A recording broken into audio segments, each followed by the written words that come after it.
Good afternoon. It's July 17th. We're here for a Planning, Housing, and Parks Committee meeting. We have two items on our agenda today, both of which are executive regulations. The first of which is Executive Regulation 224, rent stabilization. The second item on our agenda is Executive Regulation 1623, right of first refusal. We're going to start with the rent stabilization executive regulation. I have my colleagues here, Councilmember Fanny Gonzalez, Councilmember Giwando on the committee. We also have a couple of guests joining us, Vice President Stewart and Councilmember Lukey virtually, and we have Councilmember Mink here with us in person. We do have an additional meeting that is set aside if we need it on the 25th. We'll determine where we are during the duration of this meeting to see whether or not that is necessary. But we wanted to get it on the agenda to make sure that we had a time allocated to it, to make sure, since we have a busy July and actually a busy September already for this committee. Want to thank Director Bruton for his collaboration with us. I will note we are going to take as much time as we need to flesh out all of the issues here to make sure everybody's questions are asked. We are not going to delay any more than it needs to be delayed, but we're not going to rush it any more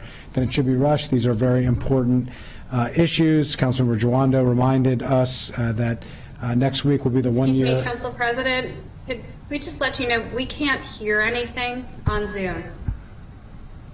Okay. Stand by for a moment. Thank you for letting me know. They didn't hear that either. Wait. That's me doing sign language. I yes. Know some.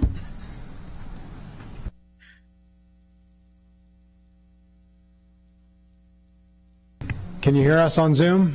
We sure can. I mean, I can. Kate? Good? Okay. Pretty good. Can we just get a confirmation from staff whether or not the feed worked so the public could hear? Yeah. All right, so I'm not going to repeat it. I was just giving an overview. No but now that colleagues can hear, just feel free to put your hand up or text me if you want to speak. I'll try my best to keep an eye out for our colleagues watching virtually, but we're going to flesh out the issues. We're going to make sure that we talk through the policy questions. We're going to differentiate what is within the confines of the regulation and what is not. We're not here to relitigate the bill. There are some disagreements on the policy, and that's okay, but we have to focus on what is before us based on the bill that has passed and the regulation that is before us. So with that, in the interest of time, let me turn it over to council staff for high-level comments. We can turn it over to the director to give background, since this really is the executive's regulation that is before us. Can walk us through the process and how we got here, and then we'll go through the discussion points in the packet, any additional discussion points that we have, and we'll provide an opportunity to the director to explain some of the policy calls that were part of the implementation of the legislation, why certain decisions were arrived at, and we can open up a discussion with colleagues at that time. So if that sounds good to colleagues, I will turn it over to Ms. Wellens now to walk us through high level, and then turn it over to Director Bruton, and we can get on with a robust discussion. Thank you, Mr. Chair, and thank you, council members. In terms of high level, I'll just give you kind of a procedural high level and then let Director Bruton do the substantive high level. We are joined by Director Bruton as well as Ms. Melvin, the Rent Stabilization Manager of the new Office of Rent Stabilization. These regulations before you, of course, are to implement the rent stabilization law that the Council enacted under Council Bill 1523. The regulations were published in the County Register for a 30-day public comment period back in February.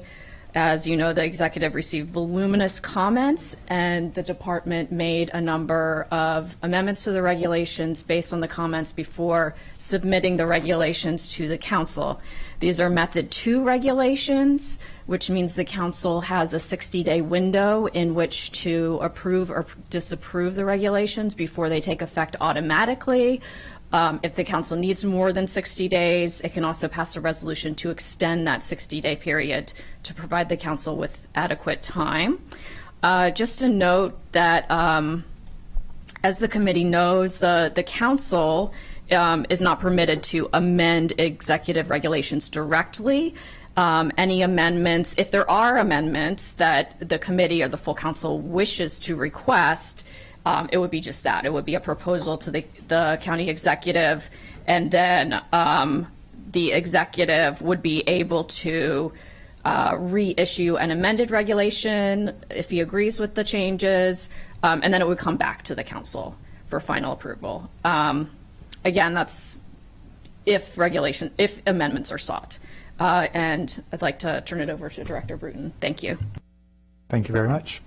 Hello. Been looking forward to this day for a year. So I'm Scott Bruton. I'm the Director of the Department of Housing and Community Affairs. As Ms. Welland mentioned, we have been working on this, as I said, for a year. The law was passed last summer, signed into law. We began working on the regulations in September. The first thing that I did was to meet with all of the major stakeholder groups to ask them for their input on what their concerns about the regulations of the law were and what they would like to see in the regulations. And so I met with several of the industry advocacy groups as well as multiple tenant advocacy groups. Following that, we began research on other existing rent stabilization programs. Our intent was to find out how they had worked, to take what was best from them, and to incorporate them into regulations for our rent stabilization law. Our primary sources for this were the law and regulation for the DC rent stabilization law, and also that of Tacoma Park, our part of Montgomery County. We also looked at other rent stabilization laws around the country.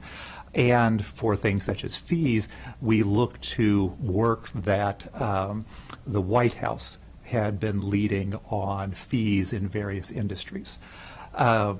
We worked on that through the fall, along with the Office of the County Attorney. Our original draft of the regulations that was published at the end of January was every sentence, phrase, and word was tested for legal sufficiency and approved by the Office of the County Attorney.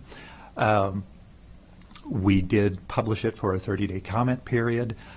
During that 30-day comment period, I again met with all the industry and tenant advocacy stakeholder groups to answer their questions about the draft regulations that have been published, as well as to get their feedback and sort of do a little, kind of, if we were to do this, then what would you do kind of thing with them, negotiating. And then the regulations, the comment period was up. We received over 350 pages, close to 370 pages of recommended changes. Those were from the industry or tenant groups, as I mentioned, some from tenant associations, and from individual members of the community. Following that, I held some follow-up meetings with the industry and tenant advocacy groups. One of the things that I did was the tenant advocacy group recommendations generally aligned with each other. They were overlapping or in parallel. The industry recommendations, there were a good deal of them that conflicted, had different ways of going about things. And so I asked the industry groups if they would be interested in working among themselves to come up with a consent set of recommendations. And they took about 3.5 weeks, worked very hard on it, and came up with a consensus set of recommendations. And those are in the packet of information that was provided to you all. And so that takes us to the kind of end of March. And during that period, we were working on making revisions.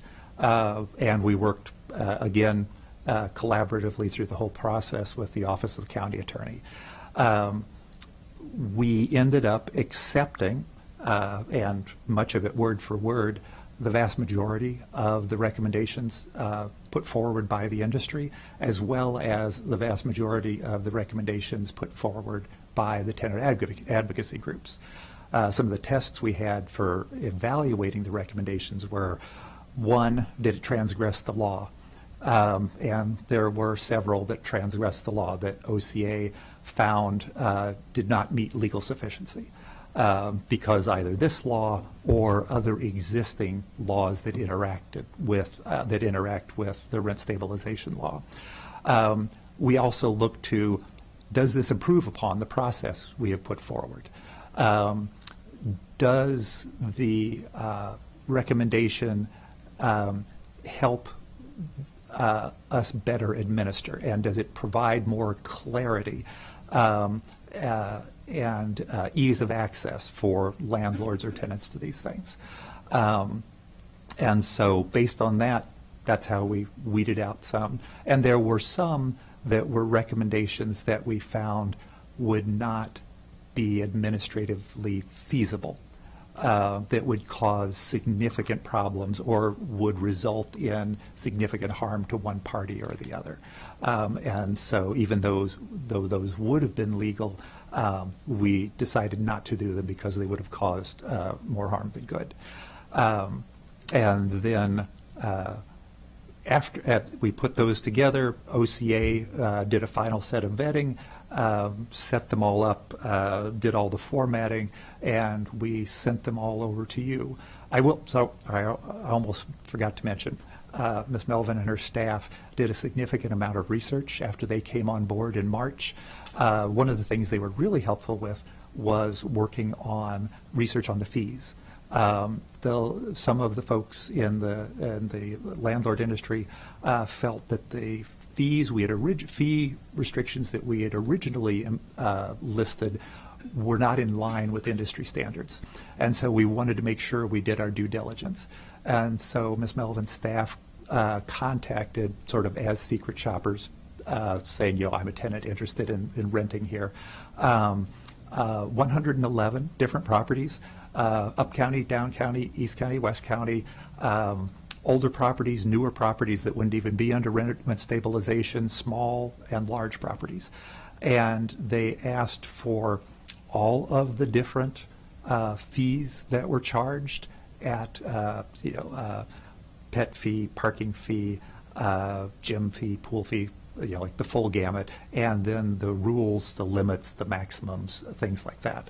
And then, because parking was even more of a concern, it seemed to be the most concerning to the industry, we ended up calling 148 different rental properties to get at what they were charging for parking. And based on that, and I'm happy to get into that later if you all would like, I'm guessing there's probably going to be some questions about fees. What we tried, and I can give you examples, what we tried to do was, if the majority of landlords were, but I'll just go, it's easier to give you examples. If the majority of landlords were doing something like charging a pet fee, originally we had limited pet fees to a $100 deposit refundable deposit per pet. Based on our research, we found that almost all landlords charged both a refundable deposit as well as a monthly pet fee. And so we did not want to disrupt standard industry practice. And so what we found was, in this example, the average the average deposit was around $300. So we adopted that as the average. And remember, some of the places we called were brand new high-end places that tend to charge more. We found that the average monthly pet fee was about $35. But we also adjusted for the fact that we were surveying some of the places that were new and higher end and charged a lot more.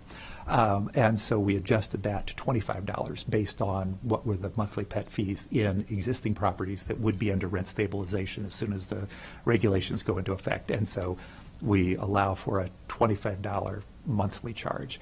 And both of those, as with many of the fees that will be subject to increasing cost over time, we allow a CPIU or a CPI increase each year. And we will publish that on our website each year, so letting landlords and tenants know what the maximum charge is. I'll give another example of parking. We had originally set a cap on the maximum parking amounts. The landlords were very concerned about that, and so we looked at industry practice and how they were different from what we had proposed. And so we determined the fairest thing, because landlords have built this into how they're running their business, to if a landlord is currently charging for parking, then they can continue charging that amount for parking. And each year after rent stabilization goes into effect, they can, on an annual basis, increase that by the CPI.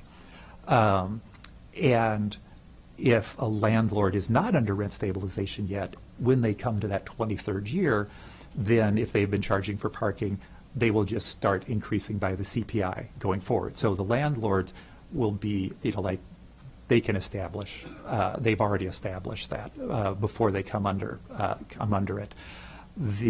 For landlords who haven't charged for parking yet, or do not charge for parking, they have included their costs for maintaining parking facilities and anything related to them in a tenant's rent. And so we have put in an application process that if a landlord decides they want to take the parking out, they would be effectively reducing services, but not reducing the tenant's rent, and then asking for a new fee to be charged. And so a landlord, if they're not making an adequate profit and they have parking as inclusive to rent, they can always file a fair return petition. But if they want to apply to separate it out, they do have a process to do that. And we will evaluate that on a case-by-case basis, because each property is unique as to why the landlord wants to do that. And with the goal of it not being allowable just to do it to have an unreasonable increase in rent by separating it out. And so I could go into examples about all those, but that's the general process that we went through. And on the tenant side, I should give an example for them. Originally, we had allowed landlords to charge internet or cable fees as a mandatory fee, but they would have to charge what the actual cost to them, not as a moneymaker to add an additional profit to. We found that most landlords, the vast majority of landlords, do not mandatorily charge for cable or internet. And so therefore we determined it's not a standard industry practice that we would be disrupting. And so what we did was we allowed landlords to charge for internet or cable at cost, but tenants would have to opt into it. Great. Okay, unless there are any questions at the kind of the high level process of what you went through, why don't we turn it back to Ms. Wellens and we can walk through the packet. Great, thank you, Mr. Chair. And I'll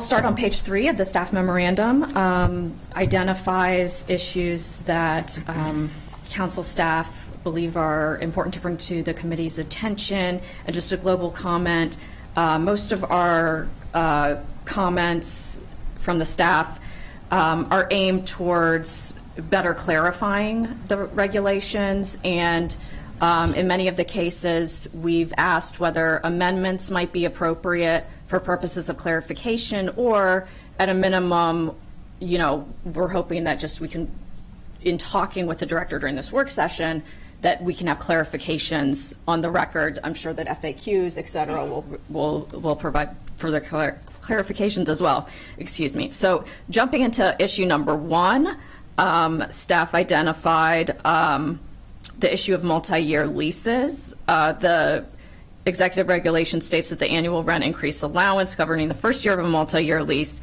applies to the subsequent lease years. So the question was whether from year 1 to year 2 there could be an increase as long as it's the same original rent allowance, or if the first year's rent is the constant through the lease.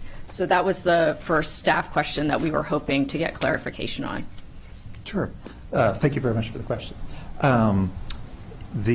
So we worked intensively with the Office of the County Attorney on this during the process.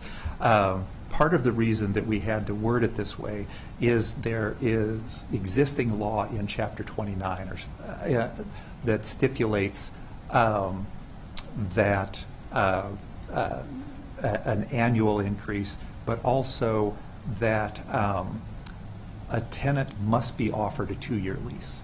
And so we were not able to transgress that. The question then became, how do we deal with the annual lease issue, the annual rent increase issue?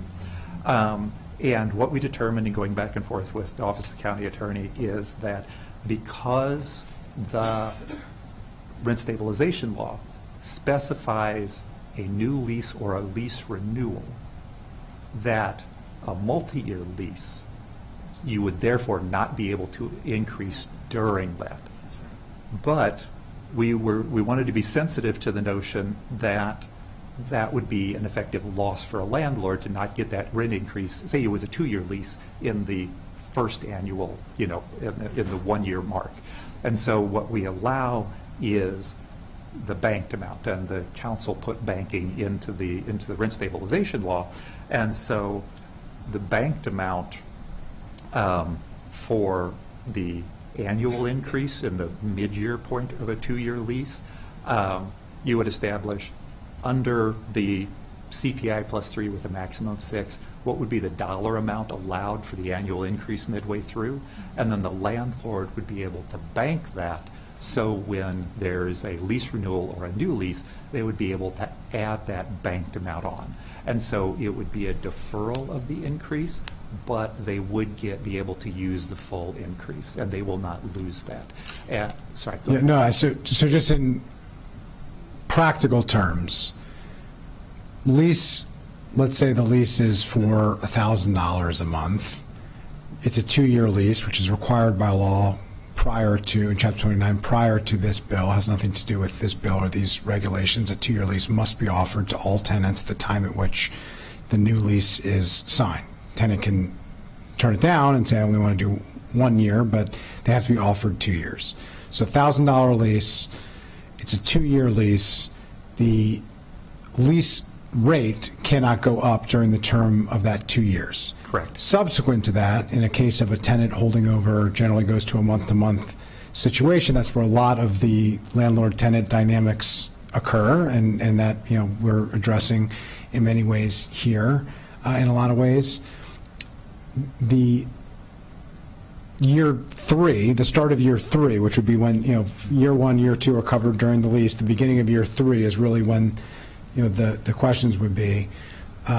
You would have 3%, let's say CPI was at 2% both years, just to make it simple. So it's 5% in year 1, 5% in year 2. So would that be 10%, or would that be 5% that the lease could go up for the tenant holding over? So it would be. I just think it's important for everybody who's watching to fully understand what this means, what the banking of it would mean, and what could happen, and reminding this is just the maximum under the law that could happen, not the likely or the encouragement to happen. So let's see. 5% of 1,000 would be $50. Somebody who's better than math than me. You got it. You got it. And so you would be able to bank. We have Department of Finance for that. We have. Yeah. I'm just kidding. I've become calculator dependent at my old age, and so you would have $50 that would be banked midpoint, and then you would be able to take the banked amount, add it to the 1,000 for the beginning of the year 3, and then take. So it'd be a total of 100. So you would get, rather than getting the $50 potential increase, which you would be able to have done in the second year, because you didn't do it in the second year because there was a 2-year lease, you would have banked that $50 increase, and then you would get an additional $50 increase Yes. for the new year. So you would have a total of $100 potential Yes. increase, but not to exceed that number. Correct. Okay, I just wanted everybody to understand what we were talking about, because sometimes this can get pretty legal and hard to follow, and most people understand, what's my lease, what's the number, what does it mean for me? Yes. So, okay, so we'll all understand how that's going to work. Any further questions or concerns about the banking or the 2-year lease dynamic? I don't see any. Let's proceed. Great, thank you. The next issue for consideration deals with troubled or at-risk properties. And just kind of taking a step back on this big subject matter, the committee might want to ask the director to talk in general about the approach that's being taken here. As you know, the underlying law directs the director to, through these regulations, have, come up with an approach towards permitting troubled or at-risk properties to increase rents only in an amount needed to improve the habitability of the unit. And so, obviously the director could have taken various approaches to that. The direction being taken is to have the troubled properties submit fair return petitions. So you might want to just, speak globally to that approach, if simpler approaches or different approaches were considered, and how we arrived here. Sure. Thanks for the question. We originally, in our original draft, we provided the fair return option. In our revised draft, we provided a second option, and I'll go over both. The fair return option we offered was to establish it's incumbent upon a landlord under existing law to pay to fix housing code violations. And that is part of the cost of doing business. The fair return was to establish, does the landlord lack adequate funds to repair, to make repairs that they're required to under law? And so, therefore, we are able to allow them by the fair return, because it is separate from the troubled and at-risk property law, to get that fair return if they are not making an adequate profit. And that's the way we got at the habitability angle. This, I will say, the troubled and at-risk property restriction was one of the knottiest things that we had to deal with, because we already have the troubled and at-risk property law and set of regulations. And we tried umpteen, I don't even know how many different permutations on ways to deal with this restriction. And OCA, in their due diligence, shot them all down as transgressing or not being legally sufficient related to the troubled property law and regulation.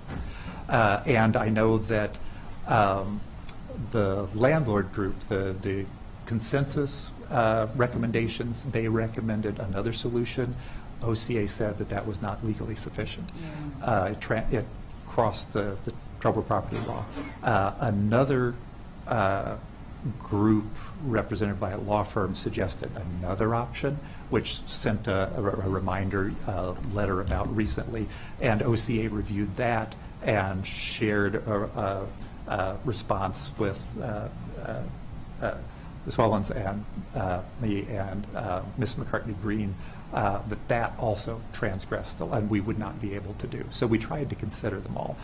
And so what we did was we tried to figure out how, under the existing troubled and at-risk property law and regulation, could we give certainty to a landlord that they would be able to increase rents without waiting a year or two or more.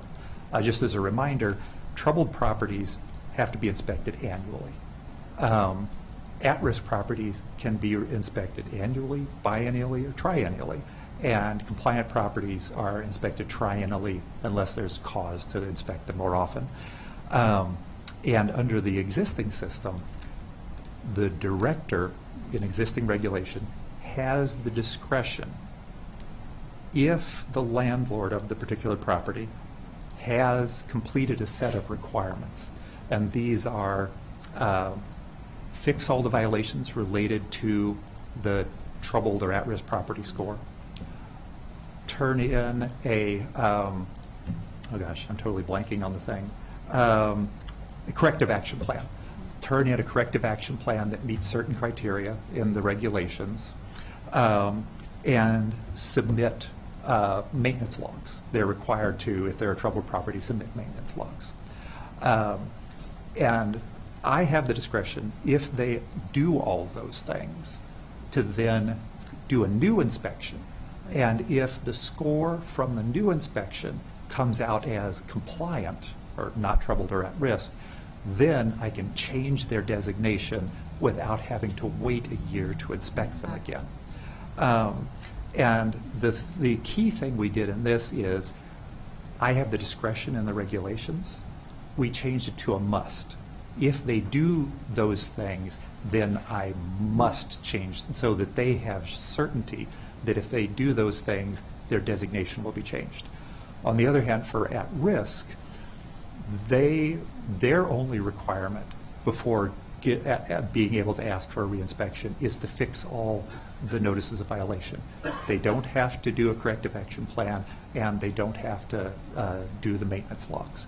And so if they verifiably fix all, and because we have to re-inspect to see if, under existing law, to see if they've fixed all of them, if they do that, they can request a new inspection. And then I must, under this regulation, give them a new inspection, and if their score puts them as compliant, then we change it to compliant, and they can increase their rents as per normal. And so after several months of trying, and much consternation on behalf of the part of our code enforcement folks, those are the solutions we have to give certainty to landlords about how to go through this process.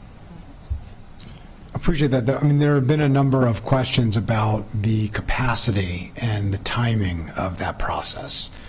There are, by last count, 77 properties that are at risk or troubled, one or the other. Can you just talk a little bit about, the timing? You have the regs would give you the authority to do that. What would the timing be? Obviously, it's in everybody's interest to get these issues resolved as quickly as possible. We're not just talking about the ability to raise rents. We're talking about the dignified and safe housing for people who are living in these communities.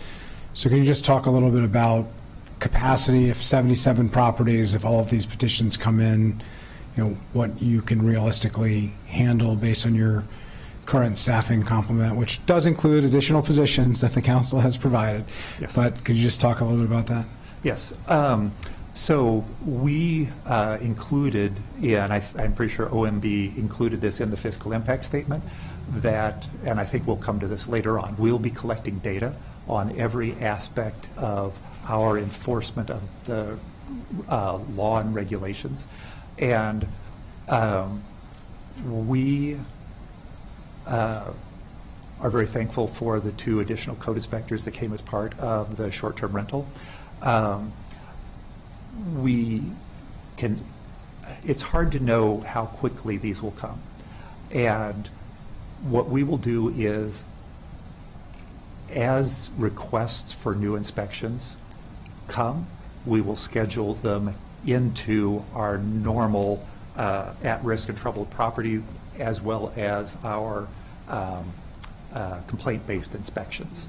And that normally takes between a few weeks and a month and a half. It all depends on, because it depends on the property. Because, for example, some properties that have 1,000 units will take 3 or 4 days, and that's like all our inspectors doing one property. And so, we have to adapt depending. Small properties, very quick, one inspector. And so we will track. If we find that we are lagging behind what has been our historic response rate, then we will notify you all, I'm sure that the landlords will notify you all as well. We'll keep the county executive apprised of this. And if we believe that we need additional staffing to meet this flow, then we will make that request. I will say honestly, there's probably also going to be a seasonal ebb and flow to this. Because, for example, when the troubled property report comes out, that comes out by the latest September 1st.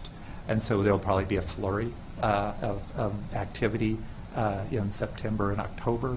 But also because it'll usually take several months for a troubled property to comply with the existing requirements and the regulations, they will be spaced out over time. The at-risk ones, that really just kind of depends on how quickly the landlord gets the notices of violation fixed. And so we already have an existing system for scheduling.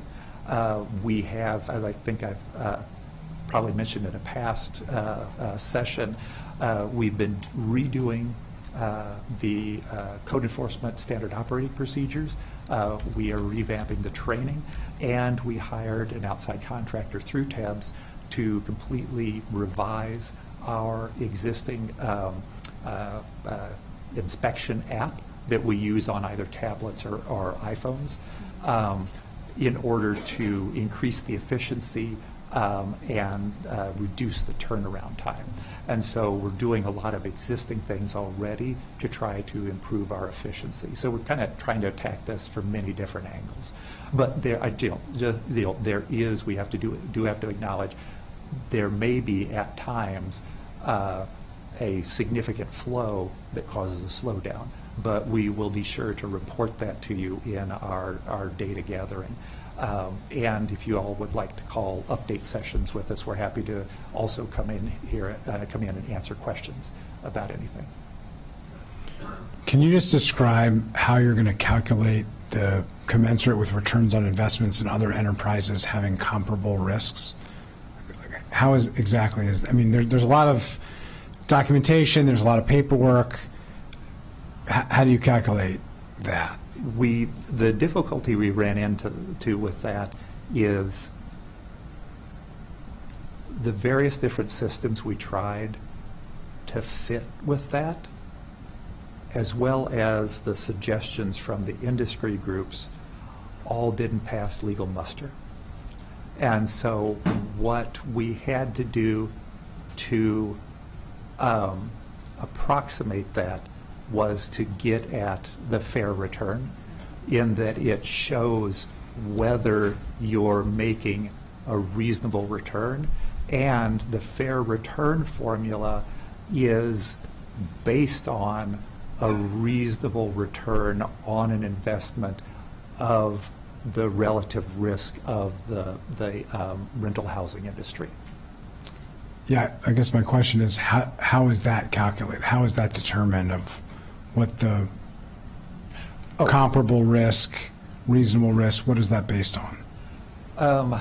So that skips to the fair return section.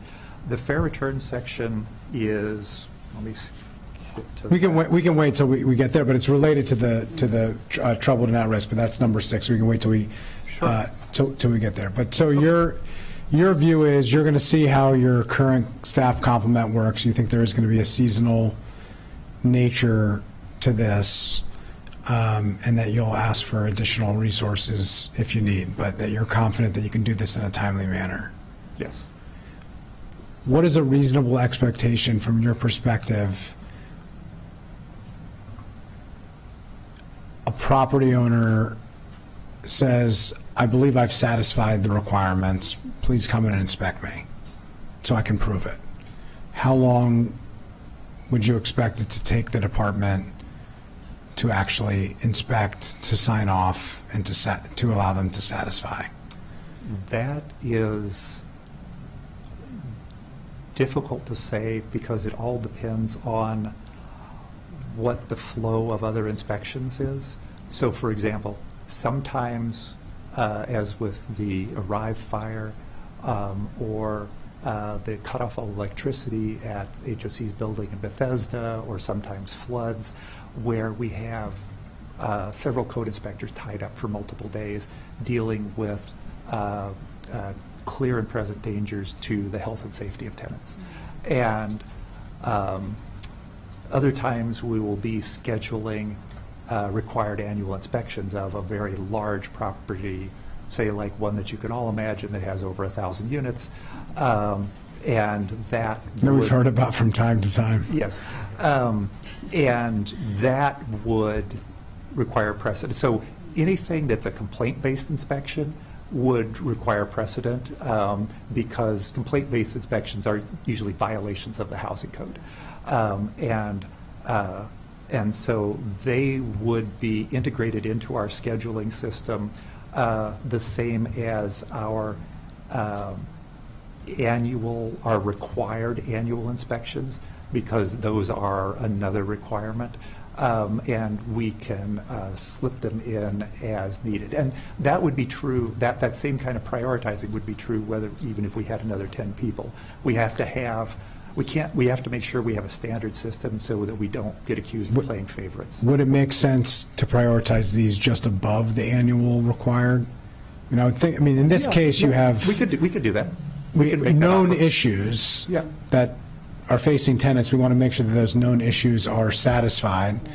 It would seem to me addressing the known issues before the prospective issues would make sense, and would also address some of the concern of whether or not the 77 properties are going to be able to be inspected in a timely manner. We can make that part of our But regular I fully understand, immediate danger, health and safety, that has to be the top priority. Complaint-based seems to make sense to be a second or the same priority, since those two things could be one and the same. But then above the annual required, if somebody believes they've satisfied, proven that they've satisfied, both for the sake of the tenant and the landlord, would seem to be appropriate. Yeah. And so we can make that part of our standard operating procedure, so that way occasionally we get accused of being biased against one landlord or another, and so we want to be able to point to a standard operating procedure and to be able to say we stuck to it. Okay, and then just last question on this. There are some questions of differentiation between troubled and at risk. Could you just explain the dynamics, either Director Bruton or Ms. Wellens? There's a question here of whether or not having a different standard for at-risk versus troubled to avoid an at-risk from becoming a troubled property, and how that is defined in the underlying law, and what latitude, if any, there is in the regulation that's before us. Right. So the way that the troubled and at risk are categorized for purposes of the rent stabilization law is that they're categorized together. So the regulation can't, draw a new distinction that the underlying law has not provided for. I don't know if the director wants to add any. I agree. We can't draw a distinction, and the distinction in what they have to do to be allowed a new inspection is already established in the troubled property law and regulation, so we can't transgress that either. All right, so it's the determination that a law change would have to take place in order to differentiate between troubled and at risk for the purposes of rental increases. Correct. Okay, thank you. All right, let's continue, unless there are colleagues who have any questions on this item. Let's continue to the next item. The next item is the issue of vacant units and how they're treated under the rent stabilization law. And the treatment under the regulations is pretty straightforward for a unit that's vacant. Prior to the regulations taking effect for those units, the landlord gets to set the rent when the unit is released. And then from that point forward, the rent stabilization regulations apply to it. For the units that become vacant after the rent stabilization regulation takes effect, it's a little more complicated, and council staff was hoping that the director could perhaps provide some examples or kind of unpack this a bit for how the units that become vacant after the regulations, how they're going to be treated and what happens in the case of multi-year leases. Sure. Actually, I don't know how it would apply in a multi-year lease, because if it's vacant, there's not a lease. Of course, yes. I think I'm getting the wrong question in here. I think I can answer. I think I can Yeah. answer what you're trying. Question I was trying to ask. So we were trying to deal with, as Ms. Wellen said, if you have a property or a unit that was vacant prior to rent stabilization, and then you going into effect, and then you rent it, you decided to rent it, say, a year, 2, 3, 4 years later, then you get to set the rent. It's whatever the market will bear, and then any increase after that will be under rent stabilization. For units where it was being rented at the time rent stabilization came into effect, but then for whatever reason you decided to, as a landlord, to let it be vacant for a year or 2 or 10 or however, then what happens is you get to take whatever the rent was back when you last leased it, and then take every increase, every annual increase, and that will establish your new rent. And what we actually did with the language here, I'll just go ahead and read it, it's easier. If a unit becomes vacant after the effective date of these regulations, the base rent for the unit may be increased up to the banked amount, or to no more than the base rent on the date the unit became vacant, plus each allowable increase under Section 2958. We were actually redundant there because the two things on either side of the or are the same thing. We did that to try to make it so if you didn't quite understand one, hopefully you understood the other. And so the increase, the allowable increase is the same as the banked amount that you would have. All right, so if it's vacant at the time that this becomes effective, you can set the rent for whatever you want. Absolutely. That then becomes the base rent. Yes. If it becomes vacant after the promulgation of these regs, then you get the benefit of the previous bank amount after you set a new base rent, if then it becomes vacant after that point. Yeah, and even to add to that, say you had banked some rent before it went vacant, and then you didn't rent it for 3 years, you would be able to use the banked amount before it went vacant and the banked amount during the vacant period, with the limitation that you can only do a 10% increase, and you would have to use the remainder of the banked amount in other years. But that's in the law. That's in the law. That's right. A question had come up about renting it below market to like in a non-arm's length transaction. So you're renting it to your sibling or to your parents or to somebody else. What, if any, impact does that have on the base amount? Okay, I'm trying to think. We talked about this, but it's been a long time ago.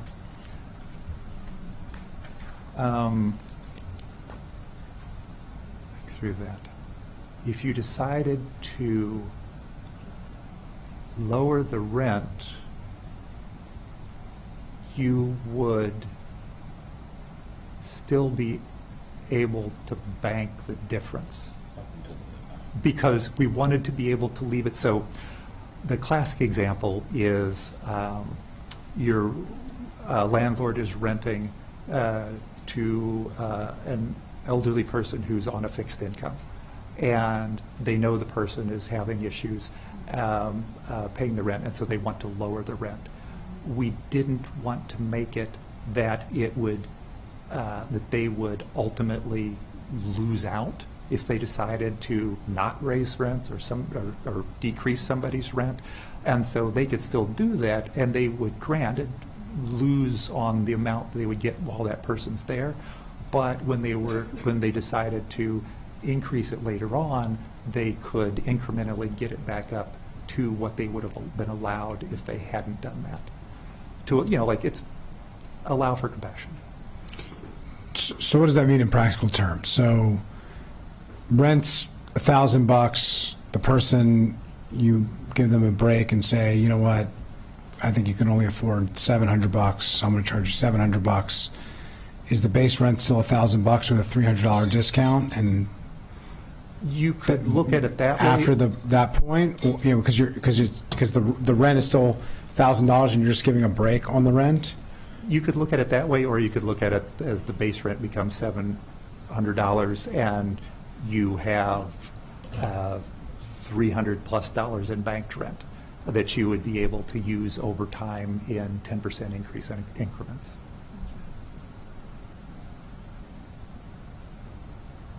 So you bank the difference of what you could have Yes. charged? Banking is always about the dollar amount foregone as compared to the percentage foregone.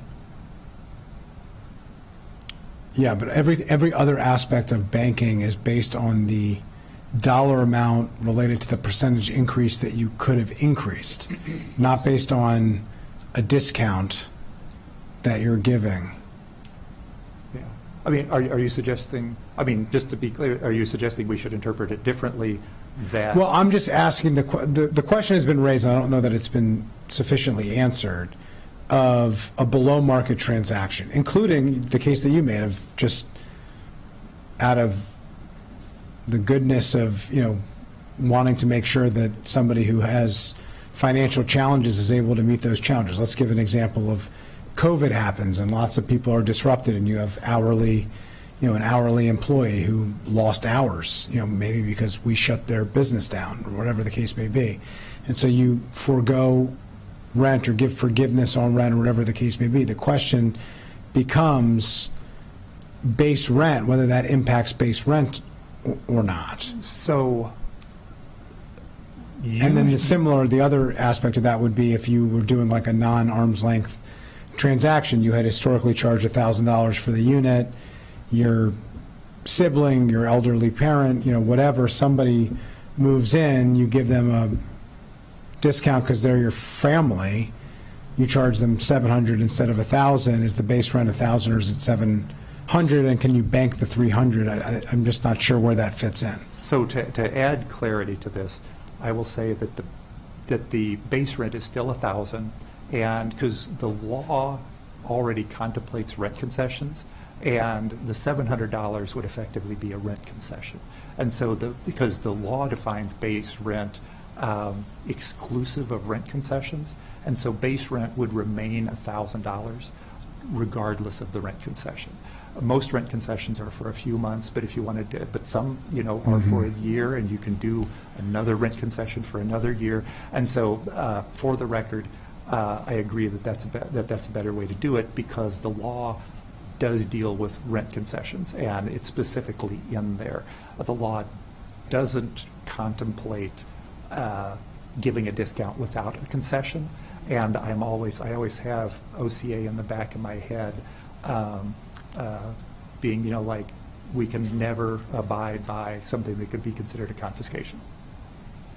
Yeah, okay, all right, so that, treating it as a concession, when we dealt with concessions, we were generally thinking of the traditional industry practice of large multifamily apartment building, and they have a sign out front that says, get your first, you know, sign a new lease, you get 1 month free, or 2 months free, and then the concession becomes that, and base rent, you know, would still be the standard rent, you know, that would start really in year 2, because really it's, you know, at any rate. But you're saying that if you're providing a discount for whatever reason, whether it's a non-arm's length transaction or whether there's financial hardship and consideration that's occurring, that you would keep the base rent at what it is and then establish it maybe in a side letter as part of the lease or something like that that's signed by both parties to say the landlord is going to provide a concession of X, Y, or Z. Base rent would remain at the $1,000. The concession would be X, Y, or Z. Yeah. And that you would still treat base rent at $1,000. Yes. Okay, I think that answers that question that had been raised. I didn't think it had been answered previous to that. I appreciate you raising it, and I think it's thoughtful to handle it via concession, even though that wasn't originally what we were contemplating. I think it fits in that category cleaner, so thank you for that. All right, let's continue. And related to the vacant units, just one additional clarification. Apologies if this has already been explained, but when the vacant unit is then released, back up and on the market and it's leased, so in year one that it's released, is the base rent the maximum that can be charged, or can the landlord charge base rent plus whatever the rental allowance is for that year? Sorry, start over again. I got a little lost. My apologies. No worries. So you have a vacant unit, you put it back on the market. That first year it's back on the market. Would the landlord be able to charge what is determined to be the base rent, or what is determined to be the base rent plus the annual allowance? Yeah, base rent plus, so you had rented it previously under rent stabilization, you left it vacant for some number of years, you would be able to charge the base rent, what it had last been rented for, plus the dollar amount of each possible increase Right. that during the vacant period. Okay, and you can't add on top of that whatever the rental allowance is for the year. You couldn't do that until the following year. Oh, no, you could. You can do that, up to a maximum of 10%. 10%. Yeah, my understanding, just so we're clear, because I want to make sure everybody understands what the conversation that just took place. A previously vacant unit, under the law, that the reg is not changing because the law was explicit, when it comes back as a rental unit, the amount that can be charged is base rent plus any banked increase for the time in which it was vacant, not to exceed the dollar amount that would be equivalent to 10%. Correct. So if the banked amount was 4%, 3 plus 1% CPI, that would be the number. If it was for multiple years, it's not to exceed 10%, and then you could carry the banked amount for as many years as is required in order to get it fully back. Yeah, and I know that we had the question of, is there any way under the regulations to limit the banked rent, to say there's a cap on it? And we checked with the Office of the County Attorney, and the limit would be required to be put into the law. And so if the council wanted to contemplate that in the future, they would need to amend the law. Yeah. So similar to the idea of treating troubled and at risk, that would require a law change. Yes, sir. Exactly. Okay, great. All right, I think we're clear on that. Ms. Wellens, clear on that? Thank you. Yes, so regarding banked increases is the next topic, item number 4. A question that staff had was whether regulation should include a mechanism for notifying tenants, DHCA, or prospective tenants of the banked increases, in particular for, prospective tenants. Will they be aware of the banked amount when they're entering into the lease? So this is one of the things that we're handling through our rental housing portal. So we've been working for the past several months on the rental housing portal, and the rental housing portal the landlord will input on a unit by unit basis within a property, the base rent, the new rent, any fees, and the rental housing portal will keep a running tally of the banked rent.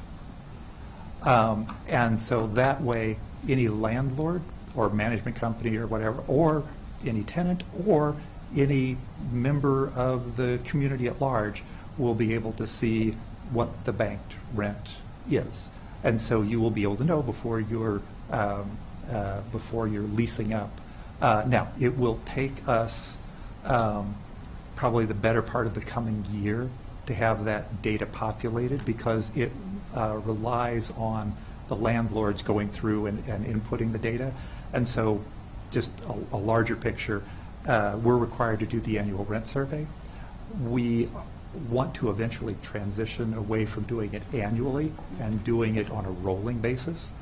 But we recognize that not everybody is immediately going to understand it and start inputting it. And so we will have a period where we will be educating landlords and tenants. And so we will continue to do the annual rent survey until we feel that we have a good level of participation in this process.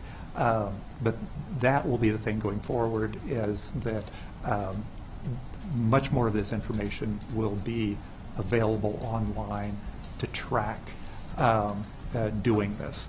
Yeah, I can answer more questions if you'd like. Okay, I think that answers that question. I think let's continue. Thank you. Issue number 5 is capital improvement surcharges. And the questions from council staff really relate to process. One is that under the regulations, to obtain a continuance of a capital improvement surcharge, the landlord must demonstrate good cause to DHCA. So the question there was just if it could be expounded upon what good cause involves, and whether it would make sense to define the term in regulation or elsewhere. So the reason we put in good cause is that there are there are multiple reasons that a landlord might not. So let's see, a certificate of continuation, capital improvement surcharges are for either 8 years or for 5 years. 8 years is if you do the whole building. 5 years is if you do a subset of units in the building. And there are multiple reasons why a landlord may not have recouped the entire amount of money that they spent in the capital improvements. The most common one would be, say a landlord does a capital improvement petition and is approved for a surcharge in a particular year, and it's for the whole building. And then 4 years later, they decide to do a capital improvement for a subset of the units at the property. That would give them another 5 years. But there's a cap in the law on how much, what percentage of the maximum percentage of a rent that a surcharge can be. And so therefore, if you have 2 overlapping petitions, therefore, you're not going to be able to get the full compensation within the 8 or 5 months. And so that's why we put in the certificate of continuation. And the good cause is, it's obvious why this happened. Yeah. An example of something that would not be good cause is if the landlord, for whatever reason, just didn't charge the surcharge for a few years. They just didn't bother doing it. And so that would be negotiable. It would depend on what was going on. There are some that are obvious, like the overlap that I mentioned. Mm-hmm. But one thing I learned dealing with these things for several years in the District of Columbia was that you can never guess all the different things that are going to happen. And so trying to provide a definition of what fits and what doesn't would, on my part, be kind of a fool's errand, because you're never going to predict everything, every reason something came up. There may be a disaster at the property where it has to be vacated to be repaired, and so therefore you're not able to get your surcharge for a year or two, and so you would get a certificate of continuation to be able to continue that. And so there's no way to think of all the different reasons, and so that's why we worded it that way, instead of coming up with any strict rules as what is permissible and what is not permissible for a certificate of continuation. Any questions? All right, let's continue. The next question raised by staff was whether a landlord should be required to notify prospective tenants of a pending capital improvement surcharge petition. Is that information that would be publicly available?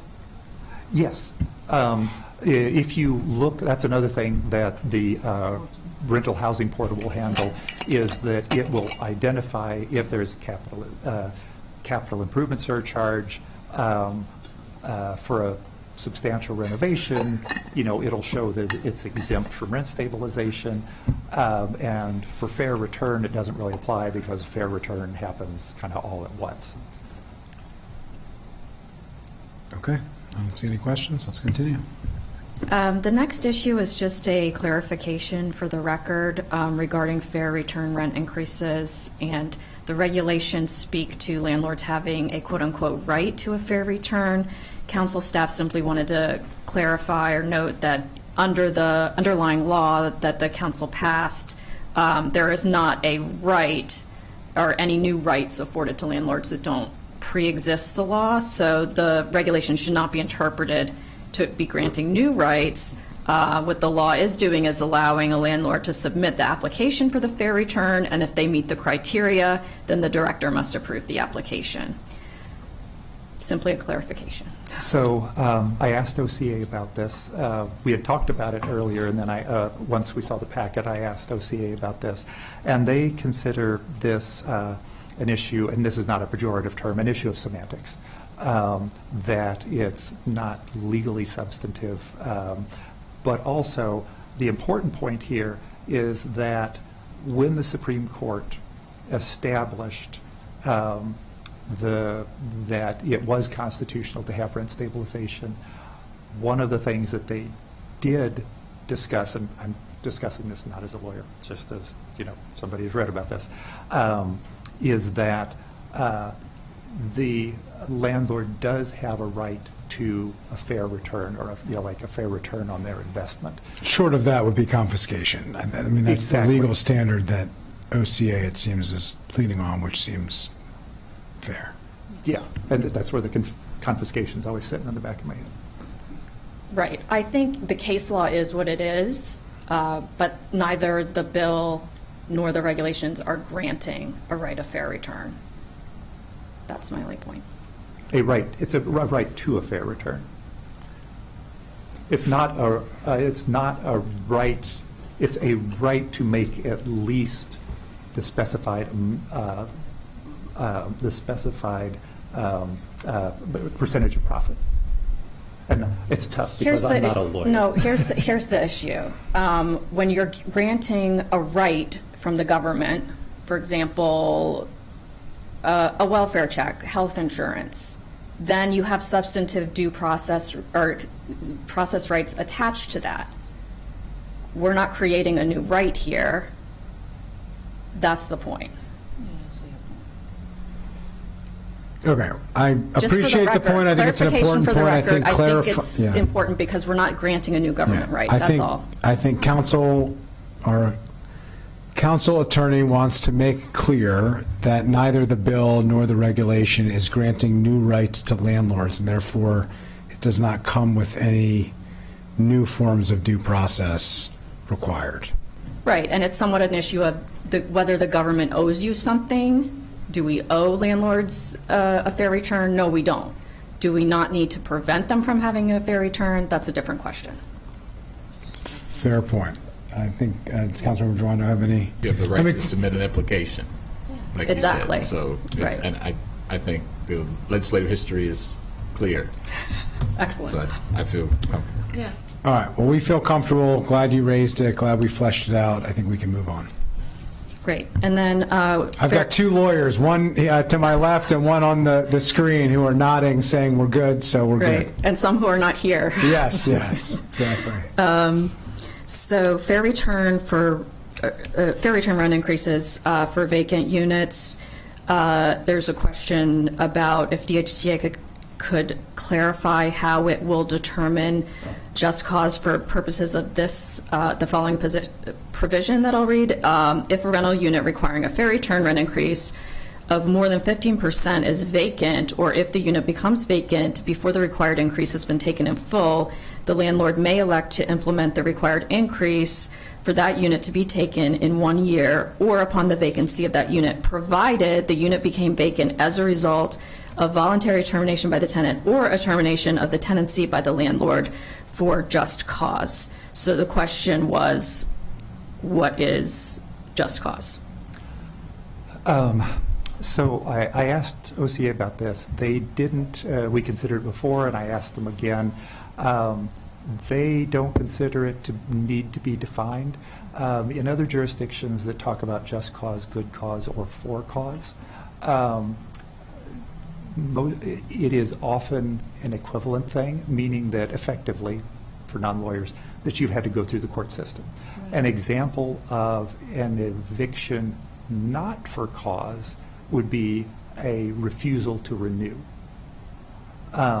And so, happy to stipulate that, that that's what it means. This means that it has been determined by a court.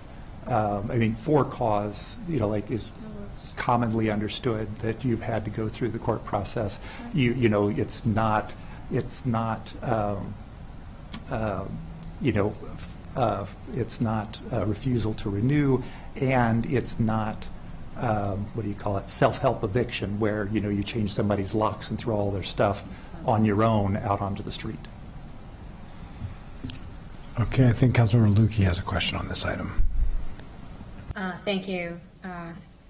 And thank you, Director Rutan, for taking your time to meet with me. And I know you met with all of us at different periods to sort of go through some of the questions that we have. And I do have a couple questions that are related to some timing things that I just wanted to make sure we were clear on. But since the just cause phrase just got raised, I wanted to make it clear to my colleagues too. My concern with use of that phrase in the regulations seems like a backdoor regulatory way to do a thing that the state has not already authorized in state statute to create and allow local jurisdictions to create enabling legislation to have just cause eviction requirements. So I was wondering if you could speak to that for the benefit of the group, since I know that is an ongoing, legal concern or issue. And, if you're able to speak to how what the county attorney's position was on that, since that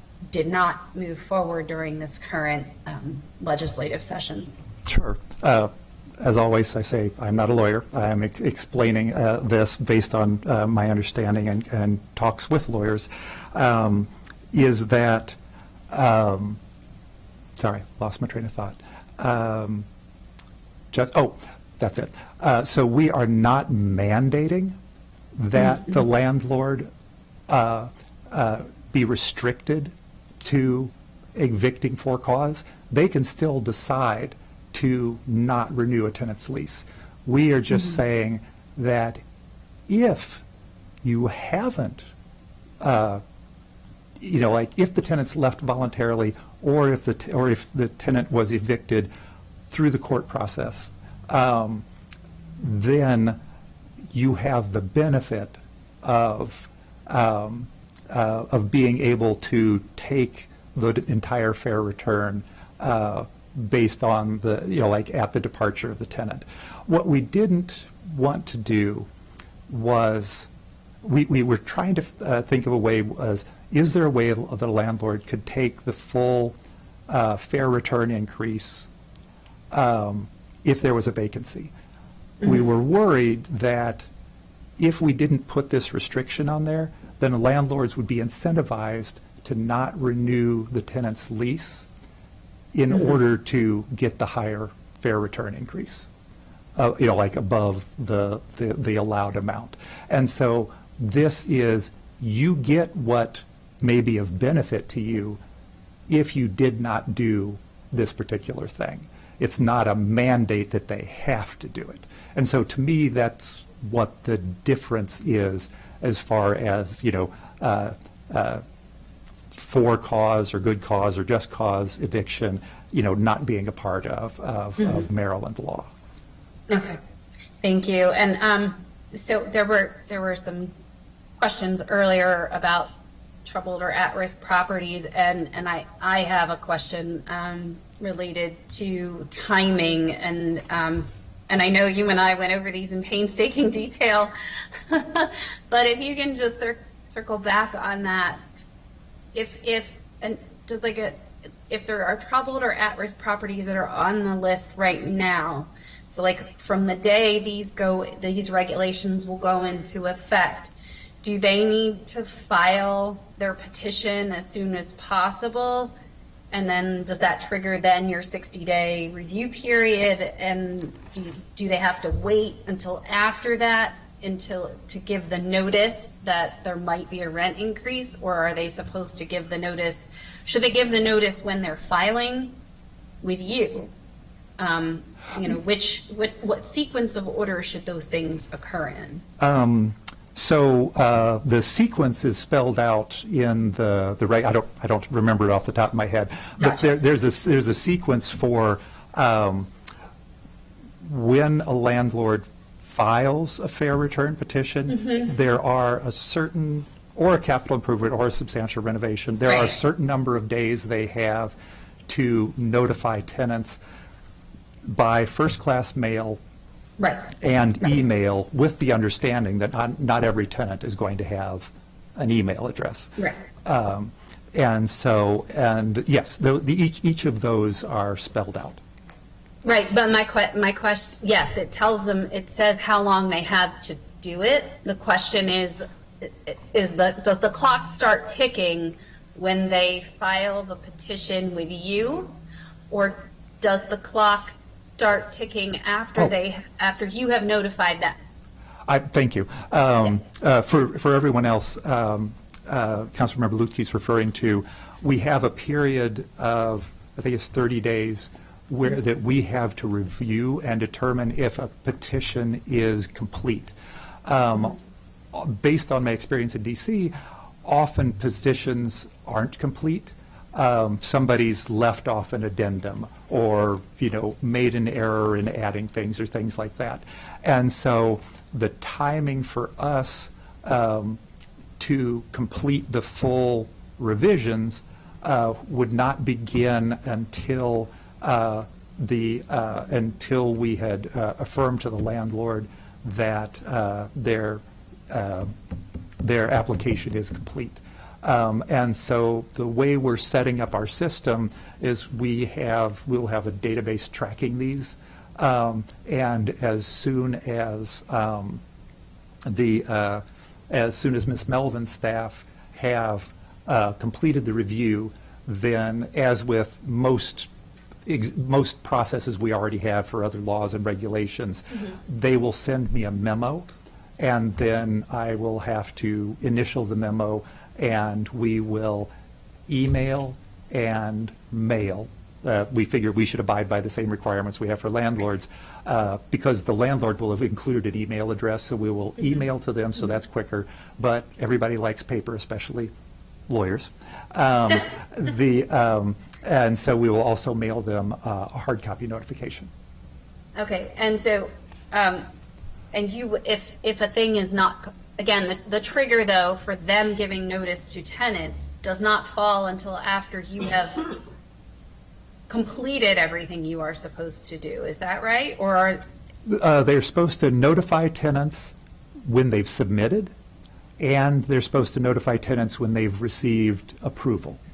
okay, and so the notice when they have submitted is triggered at the time of the initial submission, even if you subsequently have to go back and say, hey, Yes. like these couple of things were missed. Okay. Yeah. All right. And I will say, this gives me the option to mention something. We've constructed the review process for these three things to be more iterative with the landlords. It's not Right. that, oh, you forgot to include this in your appendices, application denied. It's set up that if something's incomplete or done incorrectly, we notify the landlord, we provide them some education as to how to remedy the situation, and then they have the chance to move forward. And also with capital improvement and substantial renovation, if they've gone through the first round of the 2 stages of the application process, and they find that they want to make material changes to what they want to repair or rehab, Right. they can file an update. And Like an will- addendum yeah, to the they application. can file an addendum, and we'll give them a thumbs up or thumbs down as far as whether that is complete and complies with the law, and then work with them on making sure that, fits. So, and you just, now I've thought of another question. So, and you and I had spoken about this in terms of the capital improvement petitions and finding a way to, what happens if you don't meet the deadline, or is there a practical way that, DHCA can communicate back to the landlords of, hey, here's where we are in this process. This is going to take a little longer. This is our expectation of when it's going to be done. And you had talked about doing that as a matter of practice, and, not needing to amend the regulation, which I appreciate, not wanting to do that. But also wanting to have some, as you talked about, an iterative process where it's not something goes into the black hole, and we're also being reasonable about communicating outward about expectations. And of course that, I'm going to look to that, and I'm sure some of my colleagues will be too, like, how's this going over time? How's this working in practice? And, is there something subsequently that needs to be done, whether it's a staffing issue or whether it's, let's face it, and I'm saying this from experience, not everything that gets drafted and approved works from the first time it goes. And sometimes after it's in practice, you start to learn where tweaks and modifications need to be made. And, that's something where certainly if I feel like things aren't working as well as they should be in practice, I want you to be able to be candid with us about that, so that if there are regulatory changes that need to be made, they can be made. If there are changes that need to be made otherwise, we can make those too. But we have to be your partner in that.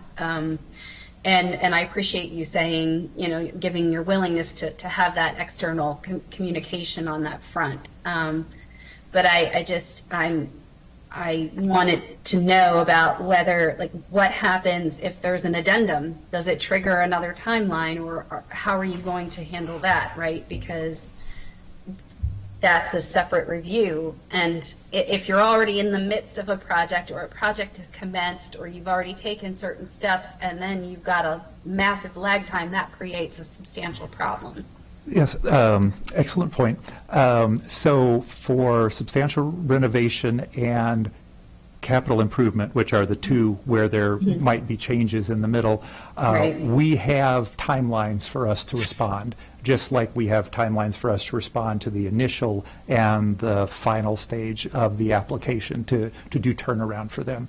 And to go back to what you mentioned at the beginning of that line of questioning, it will be our standard operating procedure to provide regular updates. And so during that initial phase where we're looking to see, is the application complete, there'll be back and forth with the applicant about what's there, what's not there, any tweaks that they might want to make. But then once we get past the yes, it's complete, and get into is the application valid, it will be like a back and forth with questions. If we are nearing the deadline, or the timeline that we've set in the regulations to finish the first stage or the second stage or the addendum stage of the application, then we will notify the landlord and let them know an estimate when we will be able, so they can plan around it. So we will be able to let them know kind of, like the trajectory of things. As far as how you all will be able to track these things, my kind of standard for moving forward is we're going to do like what we've instituted for the pipeline. We provide a quarterly pipeline report to the council of our activities.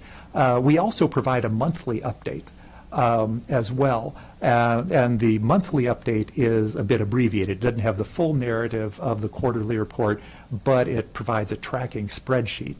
And so I'd be happy to do, that similar kind of thing where we provide a quarterly report on the activities of DHCA enforcing the rent stabilization law and regulation. But then if there are particular things that the council, especially, obviously the PHP committee, would like to see kind of a monthly running tally of, we're happy to do that, because we're going to be tracking these first with a spreadsheet, and then as we iteratively develop the rental housing portal, we'll be adding that tracking into the portal. But that's sort of our second phase of development of the rental housing portal. So we're happy to share that as well, and Ms. Melvin and her staff will be keeping those. And my final question on this that ties in with the fair return segment of the regulations is you have it's a pages 18 and 19 for anybody who wants to follow along of the packet. Sorry, circle 18, 19. I don't know what PDF page it was. But for there's terms that are used within the regulations that could have a very subjective interpretation, and you've been very good about helping to explain that to all of us and go through different things. But for example, things something that does not constitute reasonable and expected operating expenses at subsection M says additional expenses incurred as a result of unreasonably deferred maintenance. And I think about that phrase, and I think about what that means in the normal context of obviously wanting to make sure things are not left lingering and so on and so forth. And then I think about the landscape we experienced and have experienced as a result of the pandemic, where we had two things happening at the same time. Well, three really. We had the moratorium on rent increases. We had an inflationary spike, and we had significant supply chain issues. And so I'm wondering, knowing that, and of course, launching this new regulatory scheme, what thought have you all given to what that phrase would mean, and how do we conceptualize in an objective way what that means, and where there might be a cutoff point, right, time-wise, based on the challenges that everyone has experienced? Sure. Actually, I've given this quite a lot of thought, not necessarily as much now, but with my past work. And for using your example of COVID, that would be if I know that there were many landlords who deferred maintenance because it was unsafe to their staff and the tenant to go and do maintenance in, and that was a difficult balancing act for our housing code enforcement folks, because we, to the best of my knowledge, we were not actively doing regular housing code inspections. We were trying to deal with, complaint-based inspections that rose to a certain level, but we were trying to follow the rules of, what the county was mandating for folks that were supposed to, as part of their job, interact, in close proximity to the public. But to me, that would be justifiable. Where we get to reasonable versus unreasonable, it's sort of like I mentioned earlier, you never know all the permutations that are going to be out there. Right. And so to come up with a list of what's unreasonable, and therefore everything that's not listed here is reasonable, is really problematic. I would say something that would be unreasonable is, say you had a landlord who had adopted a slumlord model for running their property and had not done maintenance on their property in many years, to the point where you had holes that were in their ceilings. And hopefully that won't happen much here in the county, because our code enforcement folks will be doing finding these things. But it's really if somebody intentionally disinvests in a property for a long period of time for their own benefit, or through abject negligence, and really, hopefully, like I said, because we have code enforcement responsibility as well, that will be very few and far between, because hopefully we will be finding those things before it gets to that level. Right. Okay, thank you. No, I really appreciate that, and certainly, want to make sure that our rental units are habitable and safe. We don't want people to delay fixing and curing known problems, because that's dangerous for everyone. So thank you. No, I appreciate that. Thank you, Mr. President. Thank you. And the timing, the notice that the property owner, the landlord, sends when they submit and when they have received, I think one of the questions on timing that we've received that it sounded like Councilmember Lukey was getting to, I just want to make sure, there's also the notice for the rent increase itself. Yes. Which, is a 60-day notice. 90. Or 90-day notice, and you have 60 days to respond, right? On the request that comes in. For the applications? Yeah. Yes, we have, yes. Yeah, so it's 60 days plus the 9, I misspoke, but 60 days plus the 90 days. So the question that has come up, both that I've heard both from tenants and from landlords, is at what point does the rent increase notice, can it be issued? Can it be issued once a request has been made? Can it be issued once the department has accepted and given approval?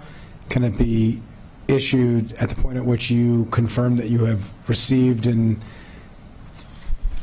you give them notice that the full contents have been received and they are awaiting their response? It would be at the point of approval, because until approval, it's not a definite thing. And so, but we also did put in there for all of these that fair return capital improvement surcharge or substantial renovation exemption, that they would not be able to take effect until a lease is up, until a lease is renewed. So because we already have existing law, again, it's contract law that you can't do a rent increase mid-lease. And so when someone is up for lease renewal, for an existing tenant, then you would be able to take that increase. And a landlord, I'm trying to think through different permutations here, a landlord could say that the notification was within 60 days of the renewal. A landlord could choose to extend the tenant's lease by another month or something in order to be able to take advantage of that. So just to confirm, so everybody's on the same page. The submission comes to the office. The office has 60 days to respond. To adjudicate. So there are multiple timelines. Right, but by the end of that full Yes. process, it's supposed to be 60 days. Yes. There are a number of trigger points in the midst of that, but just to simplify it, at the point at which the approval has occurred, the landlord can then send written notification to a tenant, either a lease renewal or if it's a tenant holding over situation of a rent increase, and then the period of the rent increase would have to be fully satisfied, which would be the 90 Yes. days. Yes. Yeah, So 150 days really from the time of the request to the office, the point at which the notice goes to the tenant, and the point at which a rent increase could occur. Yes. Up but- to 150 days. Up to, well, but then it's kind of rolling with lease renewals, because you may, that's why we have, like a year-long or more period to implement these, because it depends on when the tenant's lease renewal is going to come up. So we have in here that usually that's, you have 12 months to take the increase or to start charging the surcharge or take advantage of the exemption. But we also have language in there that allows for, if it's a multi-year lease, then it would be, at the end of the lease term. Right, okay. And on the fair return calculation, could you just explain how you decided on that? There have been some questions and suggestions of why not do something else. Sure. Can you just talk about why you decided to do what you decided to do? So originally, this is our lovely PowerPoint that we did that it's the beginnings of a lot of the educational material that Ms. Melvin's staff have been putting together for landlords and tenants. And there, trying to look for, okay. It's easier than reading the regulation text. So our existing formulation of this was based on the fair return calculation, a simplified version of the fair return calculation for the Tacoma Park rent stabilization. And that's based on, so in calculating, I'll just read this. In calculating gross income for the current year, so there's a current year and a base year, the base year net operating income must be adjusted by the annual rent increase allowance since the base year. So base year is the year immediately prior to the year the unit becomes a regulated unit. So before it comes under rent stabilization. This is back when it was unregulated.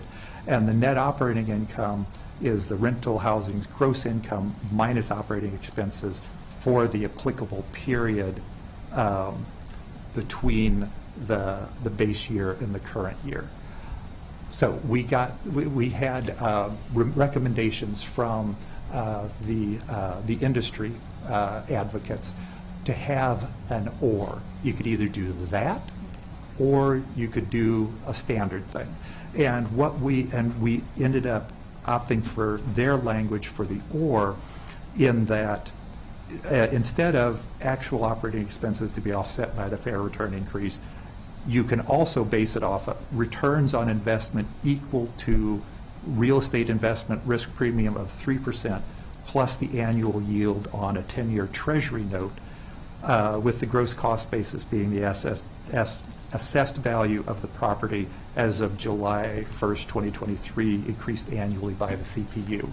And so this is a standard. And this made a lot of sense to me because when I had been involved in work on amending the similar provision, what they called a hardship petition in DC, this kind of formula had also been considered, with the 10-year treasury note being viewed as an absolutely safe investment. It's about the safest you can get. And then the risk premium is what you add above that. And so we figured that 3% was an adequate risk premium. It's not like we're not going to guarantee you the riskiest investment, but we're going to guarantee you a percentage above what's a very safe investment. And so the landlord, in making their application, they can look at the two different options for calculating, and they can pick. It's not going to be us picking. They can pick which one they want to apply through. And I'm sure that they will pick whichever one provides them the greatest increase. Okay. Let's continue. Thank you. So in terms of the fair return formula that the director was just speaking to, just a clarifying question. The definition of current year speaks to either the calendar year or the fiscal year immediately preceding the date of the application. Could you provide some clarity on which, when would it be the calendar year would be used versus when the fiscal year would be used? Just, I guess the concern is making sure it's applied consistently and that people know what to expect. The reason we did that, and that's based on seeing this done in other jurisdictions, is that financial documents usually come in two flavors. They like a fiscal year, which is usually July to June, or calendar year.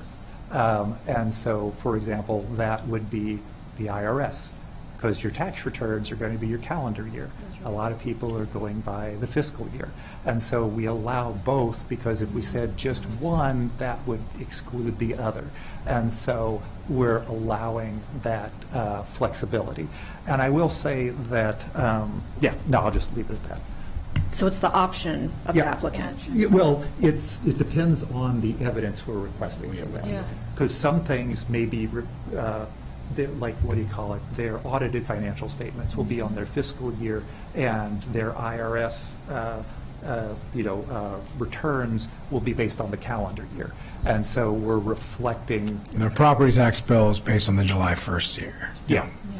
And so it all depends on, we didn't want to say. All right, so really the discretion is to the department in reviewing the documents it receives to either look at a July 1st to June 30th fiscal year or a January 1st to December 31st tax year.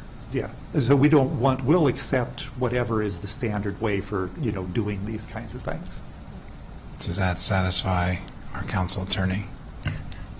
That's fine with me, I guess. I guess it's just, if somebody has one versus the other, whether you would insist upon the other if they don't have that available. No, we're not going to be, I guaranteed back during the work sessions on the law that we would not ask landlords for any novel or unique things that are not normally part of their business.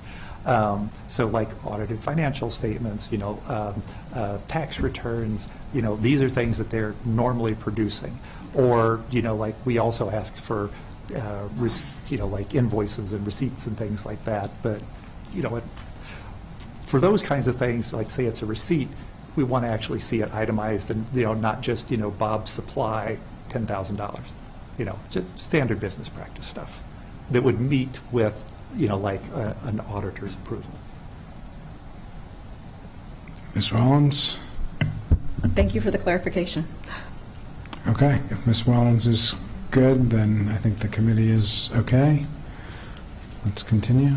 The next category, and we're on issue number 9, page 6 of the staff memorandum, deals with substantial renovations. And before getting into the nitty-gritty, just kind of more globally, I wondered if the director would like to speak to the issue that a number of public commenters raised, which is whether substantial renovations could be somehow phased. And do you want to speak to that? Sure, yeah, happy to. Yes, this was one of the industry questions. They had asked for phasing for both capital improvement. This is different than a 2-stage application process. It's phased implementation of approved things that have gotten through the process. They asked for that for both capital improvements and substantial renovation.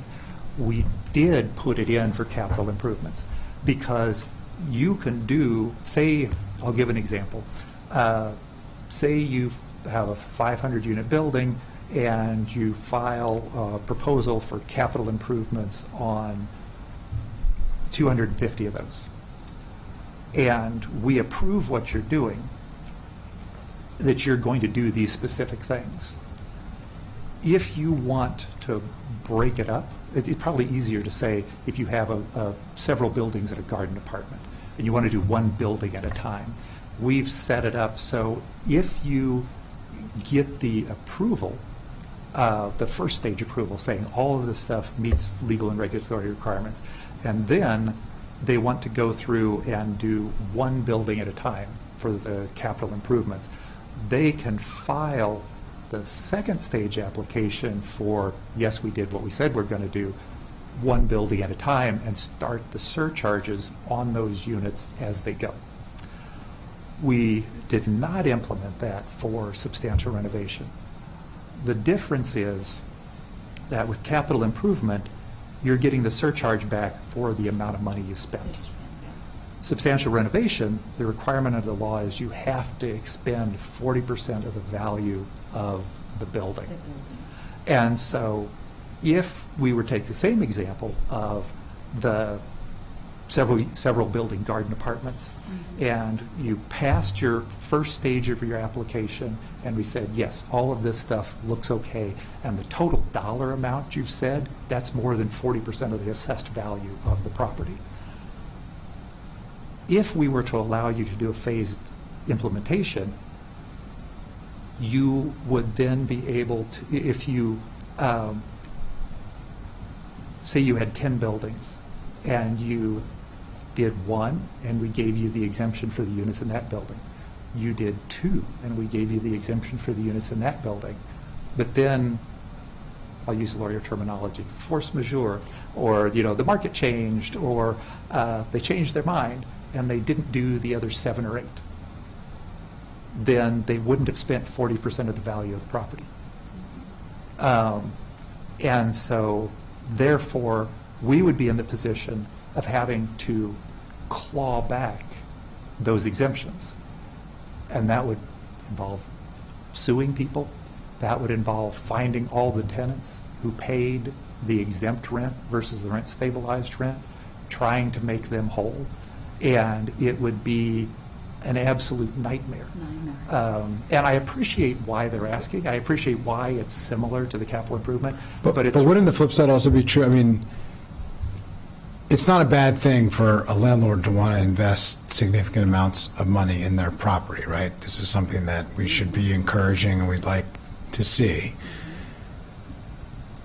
Wouldn't there be, I mean, I get what you're saying, that that would be an issue, and it's probably not a common situation where you have a 10-building dynamic and that there's the type of situation that you talked about, but you have to be prepared for that, and so I get the point. But I also get the point that that 10-building property is now not going to do a substantial renovation, most likely, based on you making it very challenging for them to do that, because I mean, that you've made that into a huge, long process and a time horizon that is probably financially infeasible. So the question I would have is, couldn't you allow for the rent increases, but only for the properties that have been substantially renovated, so that if they stop, you know, let's say if you do 3 of the 10 buildings, you can only charge the increase for the buildings that have been renovated. So you're phasing the approved rental increase, but only on the same time horizon as the phased improvement, because it's not fair to the landlord that they can't charge until the end of their project the fair market value of a renovated property for the substantial improvement that they've invested in that property. You're basically denying them the ability to charge what is a fair return on those units that they've done. And so well, it wouldn't be fair for the tenant to be charged for a renovated unit and be in a unit that isn't renovated. It's not fair to the landlord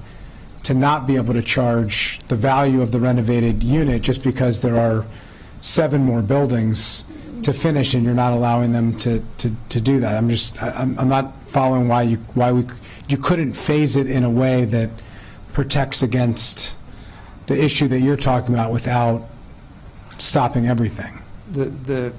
A few different things. One, to use some of the terms that you mentioned, if they're not making a fair return based on improvements they've made, they can file a fair return petition.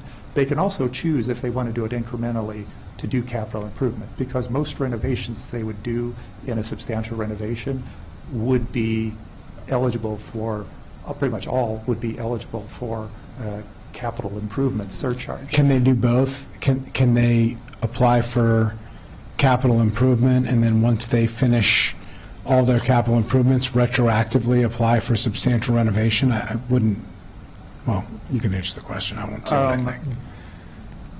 If they wanted to, they would not be able to get an exemption and continue the surcharge. That's something that's not contemplated in the law. And I would also say part of the problem is it's 40% of the assessed value of the building. Subparts of the building aren't assessed. And so well, you mentioned 10 buildings. Many times those are not assessed separately. Right. And so we would not be able to evaluate what 40% of a fraction of the 40% of the assessed value of that portion. It gets into, I mean, not only is it complicated and problematic, it's another one of those things that would require a change in the law to, you know, to help us navigate how to deal with the assessment of a subdivision of substantial renovations. The law doesn't prohibit the concurrence of a capital improvement and a substantial renovation. Yeah, that one is a new question.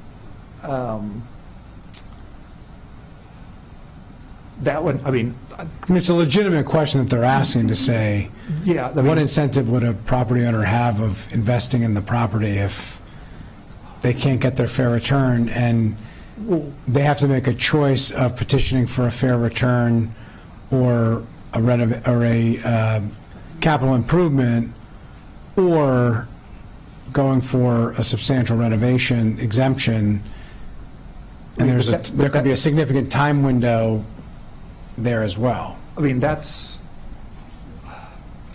why these separate things are set up. You have different ways to get a bite at the apple.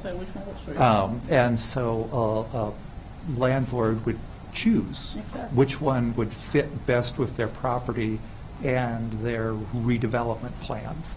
I would say that as implementation of the law and regulation evolves over time, then we may, I'm sure we'll learn lessons, and we could make changes to the law and complementary changes to the regulation as we're, like kind of seeing how these things work out. I think if we're disincentivizing people from investing in their properties, I think that's a bad outcome, so I think we should continue to look at this, but I get the point that, perhaps we're not ready to look at it as part of the regulation. So unless there are any other comments or questions, let's continue. Thank you. Another clarification would be, could you clarify whether cosmetic changes can count towards the substantially renovated property, and also just clarify how the DHCA would differentiate between, cosmetic or optional alterations versus maintenance? So that provision's put in there in order to try to prevent folks from gaming the system. So say, for example, you were going to get to more than 40% of the value of the property by gold plating all your railings. It is, for lack of a better phrase, gilding the lily. And so it is to give the department some discretion if there seem to be things that are added on that have no practical purpose or add no like demonstrable value to the property. I mean, we're trying to deal with the way the law, like the law was written, and to try to prevent us from having to make exhaustive lists of allowed, not allowed, allowed, not allowed. And so, yeah. I mean, that seems like an extreme case. I don't know of any scenario where someone would do gold railings, because you wouldn't be able to get rent increases for having gold railings. You could get a 23-year exemption.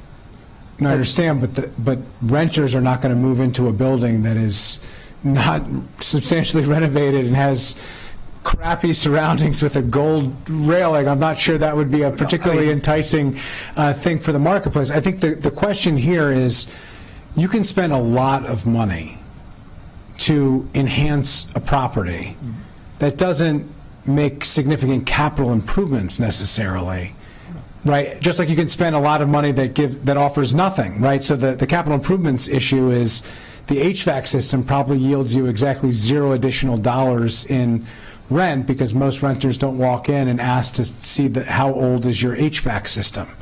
That's just not something that most are focused on. It's a challenge for anybody. That these are the infrastructure things that you need to invest in to have safe and humane housing, but they don't necessarily yield immediate results in terms of people willing to pay more money. But having new carpeting, new paint, new fixtures, those are cosmetic from my perspective, but they significantly enhance the value of the property and would make residents feel better in their housing. It would make the housing higher end, more dignified, and better. And would that qualify? Like, I'm just trying to understand why. Absolutely. Like, those would be, it would be unreasonable on our part to exclude things that are a normal part of running a property. And But isn't that cosmetic? I'm just trying to understand the difference between, Like- it like seems subjective to decide between a gold railing and fixtures or other aspects that are both, I think by definition, cosmetic, but some, you and I would think are legitimate expenses that any reasonable business would engage in order to increase the value of their property, and those that you would see as an end run around it. I'm just trying to understand how you So- differentiate from those two. To me, 40% of the value of the property is 40% of the value of the property. That seems pretty easy to understand. Absolutely. Part of what we're trying to grapple with is, for example, capital improvement petition.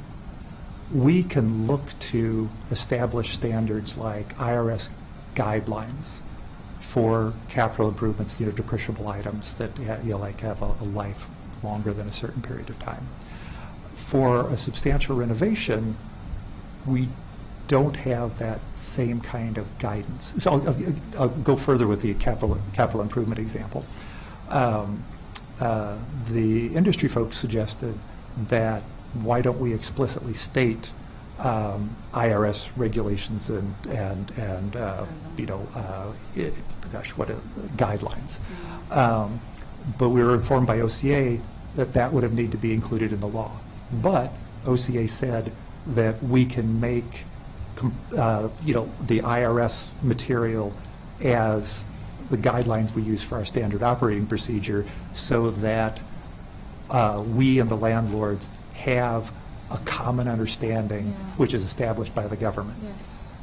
For the substantial renovation, we're even further afield on what would be allowed or not. And so we wanted to be able to set a bit of discretion that, I keep trying to think of examples, like say you had one of those blow-up King Kongs outside or something, that wasn't really part of the property, it's ephemeral, but was alleged to, be included in the renovations. Yes, hardly anybody will run afoul of this, but, I keep referring to my experience in DC. There is always somebody who is going to try something. There's always a cottage industry in trying to figure out loopholes or gray areas in the law to try to move around. And so we try to include that to provide us some administrative discretion in trying to eliminate things that were beyond the pale, while at the same time not having to make an exhaustive list of what's in and what's out. And I know it's an imperfect answer, but we're dealing with humans. Yeah, well, I'll just state for the record, I'm a bit concerned about that. I think the calculation is easy if you have a set amount and it's clear. I do think that there are many examples where there are significant investments that are cosmetic by nature, but we want to encourage that most tenants would overwhelmingly beg their landlord to invest in their property, and I don't think we should be discouraging it. I don't think it was the intention of the law as it was passed to directly discourage those types of investments. And I think for every bad actor that you're talking about, that one rare instance of somebody who's going to try something, you also run into a well-meaning bureaucrat who's just trying to follow the rules, and that discretion can lead to challenges of interpreting it in a different way that is unreasonable or unfair and not consistent with reasonable industry practices as well. So I do think there's two sides to that same coin. I understand where you're coming from, but I do think that that is a concern. I would like us to figure out how we can ensure that that's clarified, because we can add things. We can add clarifying materials into our standard operating procedures. Okay, well, if you can share what those clarifying materials might look like with us, or how you might handle that, I think that would be helpful. we're still in development, but I'm happy to, to come back in the future to share them with you. Councilor Dronda. Yeah, and I just appreciate that. I think that's reasonable. I think I just want to reiterate the point you made. There's a menu of options of how you can apply for either capital improvement, fair return, or substantial renovation based on what you're trying to do. I will just say, as from personal experience and also talking to a lot of renters, there is often there can be the situation where folks are frustrated about serious structural or health and safety things not being addressed, and things like putting a coat of paint in the lobby, or replacing locks that aren't broken, or a light fixture in a common area to make things appear to be nicer than they are underneath.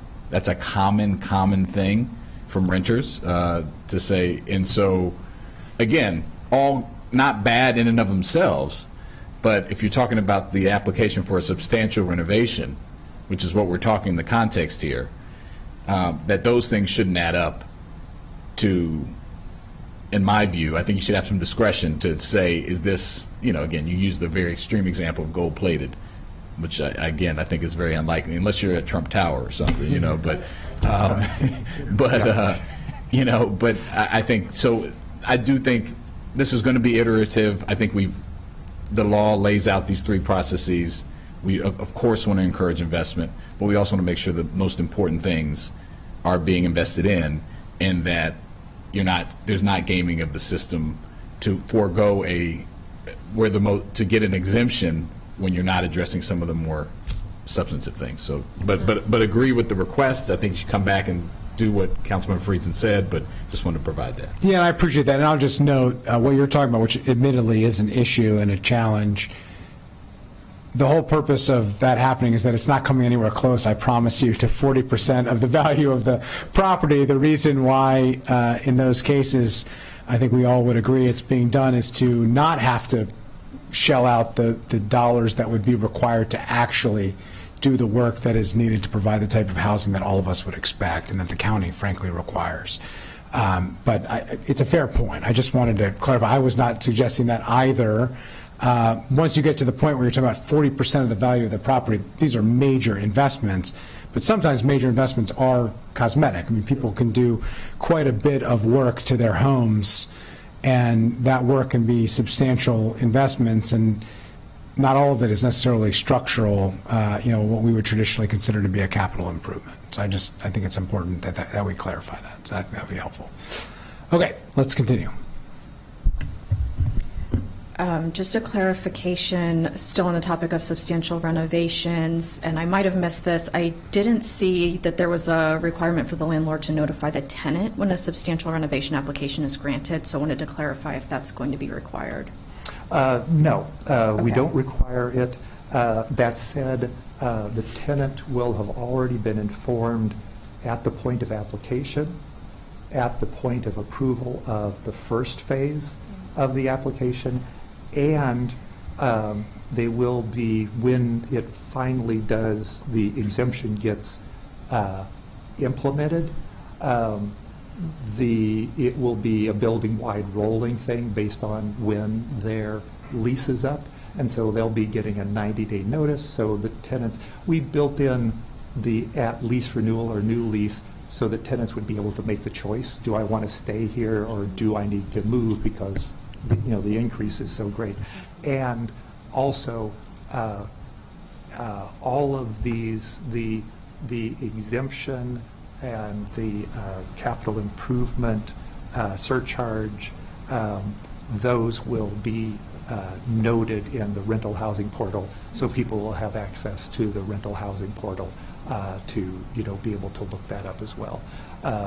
And as Council President Friedson mentioned, 40% of the value of building, people are going to notice, like the work that's going on, and they're going to notice, when it's stopped. Or when it's almost done. So quite a bit of notification throughout the process, and the department is comfortable with it. So thanks for raising it on behalf of council staff, but I think that's been addressed. Thank you. And one other clarification, and this relates to the multi-year leases I was inappropriately trying to ask about earlier. So the regulation says that the exemption must be implemented within 12 months of the approval, but no earlier than the expiration of the current lease, if any, for that rental unit. So the council staff wondered what happens, when the lease is more than 12 months. Oh, so that's where that phrase, but no earlier than the expiration of the current lease, comes into play. Because, a multi-year lease conceivably could be 2, 3, 4 years. You never know. Very unlikely, but that's why we specifically put in that phrase for multi-year leases.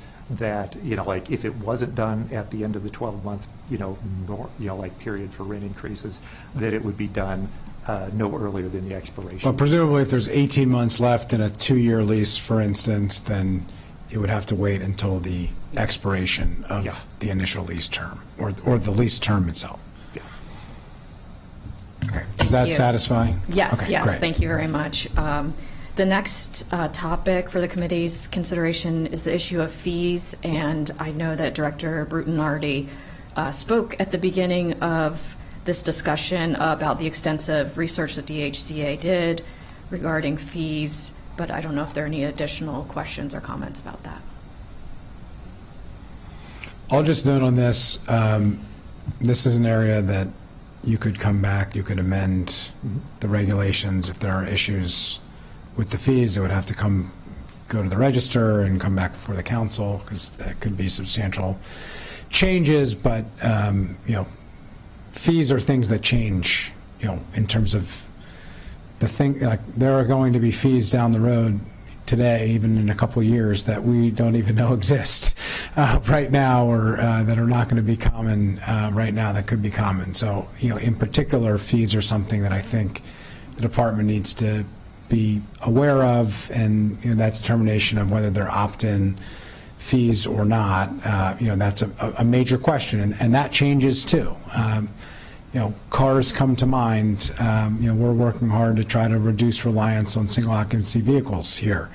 Hasn't quite happened to at the speed that we would like. You've treated cars as essential, and parking as core, but if there comes a point where that changes, and that may change at a certain point, as this body has worked on, Councilmember Mink and I in particular, as well as all of our colleagues, disaggregating the costs of parking and the costs of housing is something that is important to bring down housing costs, and that would be an area for us to continue to monitor and look at. So, Councilor Madrano. I just want to appreciate what you said at the beginning, and Ms. Melvin, nice to meet you in person. I haven't met you in person yet, you and your team, and thank you for making all those calls along with everybody. I think that's really important to have done that research and to have been as fair as possible, and also obviously something we're going to have to be monitoring on an ongoing basis, but I think they're in a pretty fair place, so thank you. Okay, let's continue. Thank you. The final item noted by staff was whether the committee had any questions related to the newly formed Office of Rent Stabilization. Obviously, this issue has been addressed by you in other contexts, but just to note that it is a new office, obviously, and whether there were any comments or questions at this time. I will say something. Councilor Fani Gonzalez. Look forward to constantly getting updates from you. That's all. And congratulations for getting the job, and welcome to this position. That's all. I will note that Ms. Melvin has 10 years prior experience working with landlords in D.C., Tacoma Park, as well as some localities in California.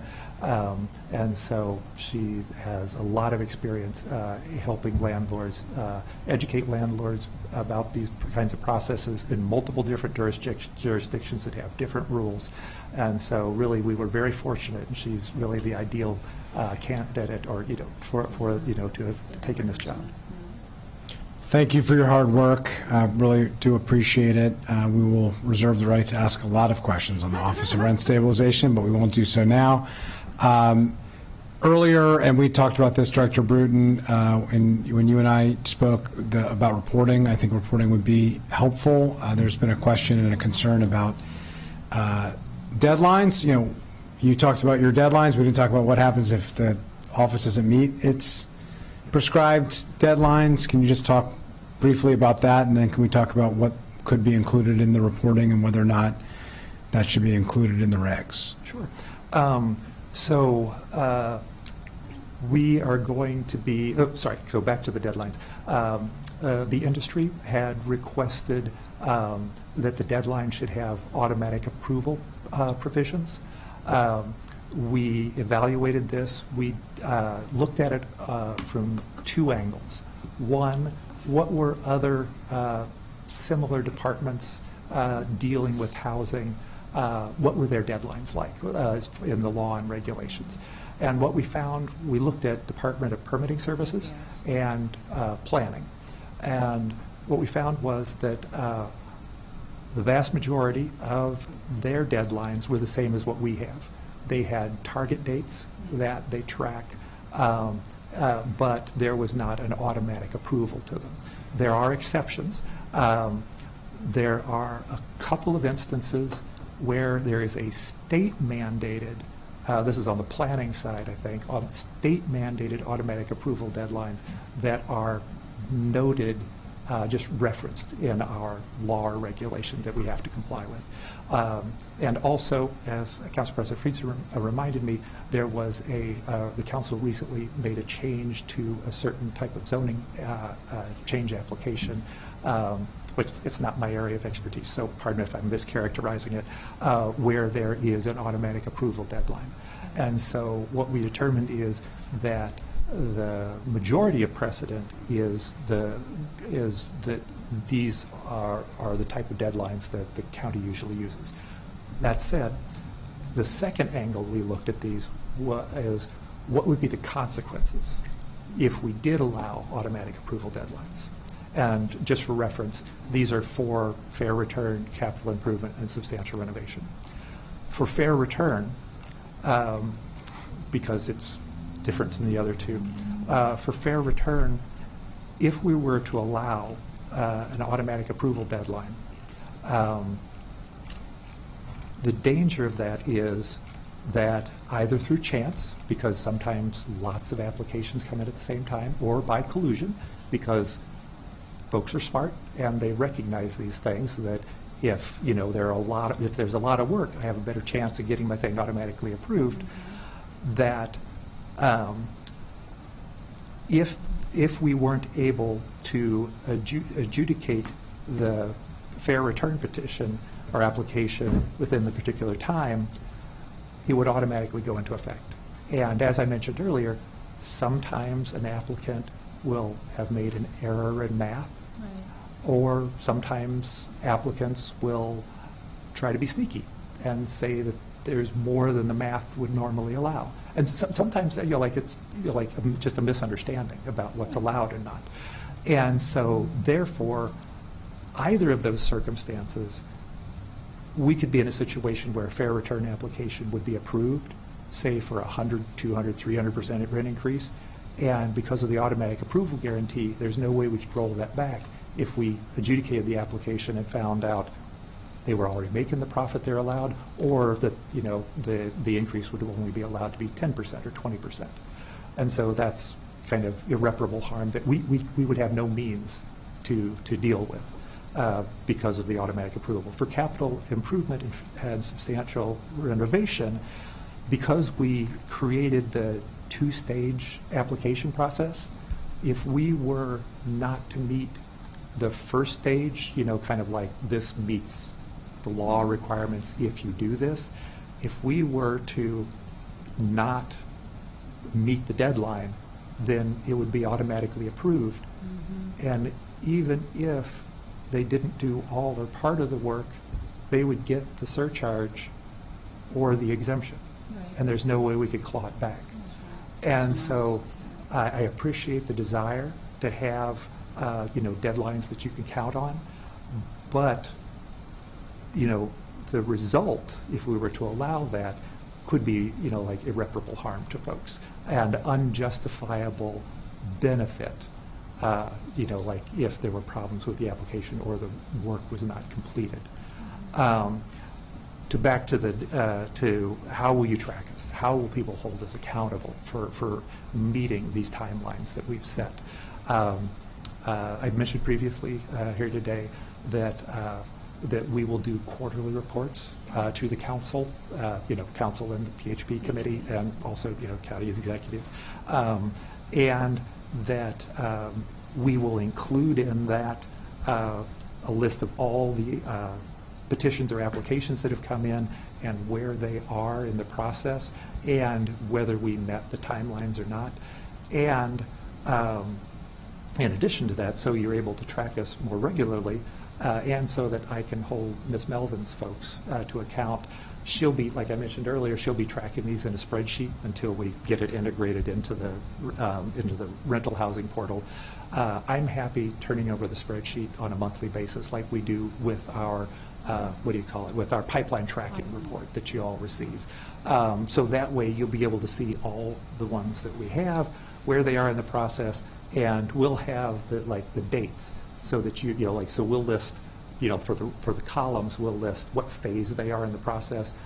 We'll list the date that phase started, the initial phase of the application review or the second phase, and then you will either see that it's incomplete and you'll be able to see, okay, this date is however many days since then, or you'll be able to see the date completed and you'll be able, we can do the simple math and list the number of days that it took us to do it. And so that way you'll have. I appreciate that. I think we should add the quarterly reporting to the reg. I think the monthly reporting, since it's not going to be like a clean public consumption, easy to understand, I think more informally sharing that with the committee, I think would be really helpful. So I would suggest that personally. Can I have a question?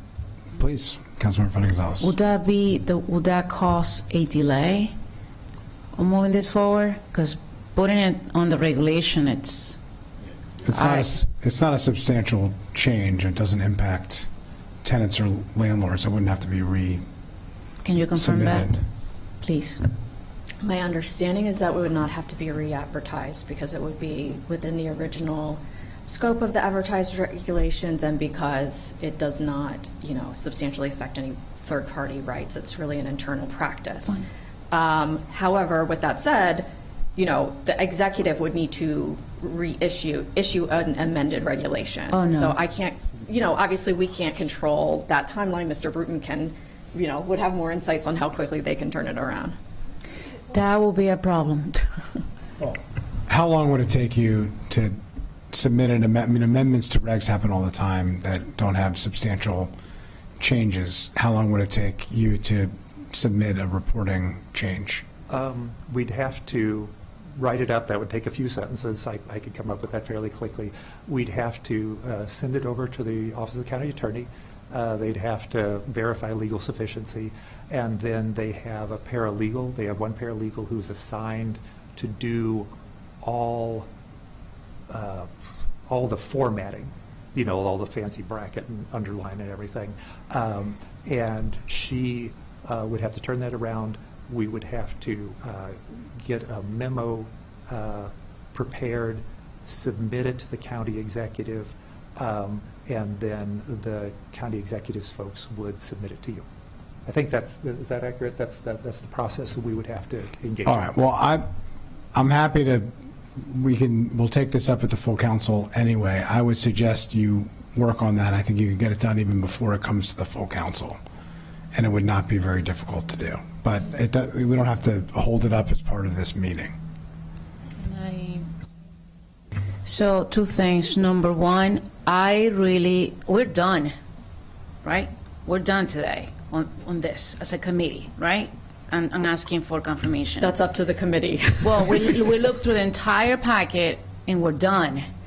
I would like to respectfully request moving the regulations to full council this Tuesday. I know very well that that's not usually the process, but it's not impossible. there are no changes. Why am I asking this request? Because we technically only have 2 Tuesdays before recess. So what if on Tuesday, people have lots of questions, then we have the 30th as backup to get this done? To me, that's very important. We have waited for a whole year, and I'm sorry if I have been a pain to you, Director Bruton, because I've been trying to get this done ASAP, but I understand why it took so long, and I'm very grateful to you because I think you did such a great job, talking to everybody and getting consensus. And so I see why it took so long. But I am asking, don't delay this. And as we said when we approved, and I'm going to speak for myself, when I voted for this bill last year, I said clearly that we're going to be monitoring this, and if we need to change the law in the future because certain things don't work, then I'm committed to do that. If we need to amend the regulations in the future because things are not working, well, we'll do that in the future. So the council president, and you have done such a great job today, by the way, is raising an important point. Okay, that's one. If the department doesn't follow through and doesn't give us the report every month, and then we find other things that we need to change or amend, then we can look at them in the future as a packet. But let's not delay this involving the executive, because we know that he takes his time too. So I don't trust that he's going to approve this right away. I just don't. Let's not do that on the regulations and trust that you're going to come back to us with a report, and move this for Tuesday for a full vote. And I'm so happy, by the way, that we had 3 council members who are not part of this committee here today. So we have a majority. We have 6 people here. That speaks really loud about the commitment that this council has to move this forward. Even if some folks didn't vote for this, we are committed to get it done in the right way. So that's my request. I said it. Thank you. Thank you. Councilor Joanna. Yeah, I appreciate that, and agree that there are some other things we talked about earlier that, depending on how things go, we may have to come back and you may issue different regulations. We've worked with you for how long? You've been around now, Scott? About a year and a half. Year and a half. I've not known you to say you're going to do a quarterly report or come back, which I've heard you say you will do the quarterly report. If in a later iteration of the regulation we want to put that in, sure, as belts and suspenders. We have the monthly report. You've committed here to do a quarterly report. I don't think we need to add that language. I do think we do need to pass this regulation by the 30th. And so in respect to colleagues, I would agree with the request that we would get this to council on the 23rd, since we made no substantive changes here today. Or requested any substantive changes, so that council members who are not on PHP can have the time to ask a question if something does need to happen, that we can pass it on the 30th and not go into August recess, which would make it effectively slip until the middle of September at the earliest. So I would agree with that request, and I appreciate how we've gone through it today. Okay, all right, we're going to move this along to full council. It won't include the reporting requirement, but we can discuss it at full council and decide whether or not colleagues want to include it in the regulation or not. I would suggest you think about what that language would look like in the interim. We were told prior to this meeting that minor changes, that would be included in a minor change, could be turned around in 24 hours. So I'm a little surprised by the nature of the response, that would be all that difficult. But that notwithstanding, I said in the outset that we weren't going to delay this any more than it needs to be able to go through it. This item is not currently on the Tuesday agenda. We can discuss with staff and consult with colleagues, but as of now it is not on the Tuesday agenda, but we can take it up at the appropriate time. The plan is to move this forward prior to the August recess. So it is not on Tuesday's agenda currently. The agenda is out. We can discuss and see where and what capacity there is. We do have a process. That process is generally for staff to be able to put forward packets, and also for colleagues and colleague staff to be able to review. There's a lot to this packet, but again, we can revisit it. I have been very clear. Actually, we dedicated time on this particular regulation in June to be ready to take this up. The regulation was not ready when the committee was ready, when I had scheduled the time in consulting with staff for the committee to be ready. So some of this, deadline before August is certainly not because of the timeline from this committee. And in fact, colleagues had requested that we wait until after the July 4th recess specifically to wait to take this up so that there was time to digest and to reflect individual schedules and calendars. So the timeline that we're on is the timeline that was based on when we received this and also the collective requests from colleagues. We're going no faster than is appropriate and no slower than is reasonable.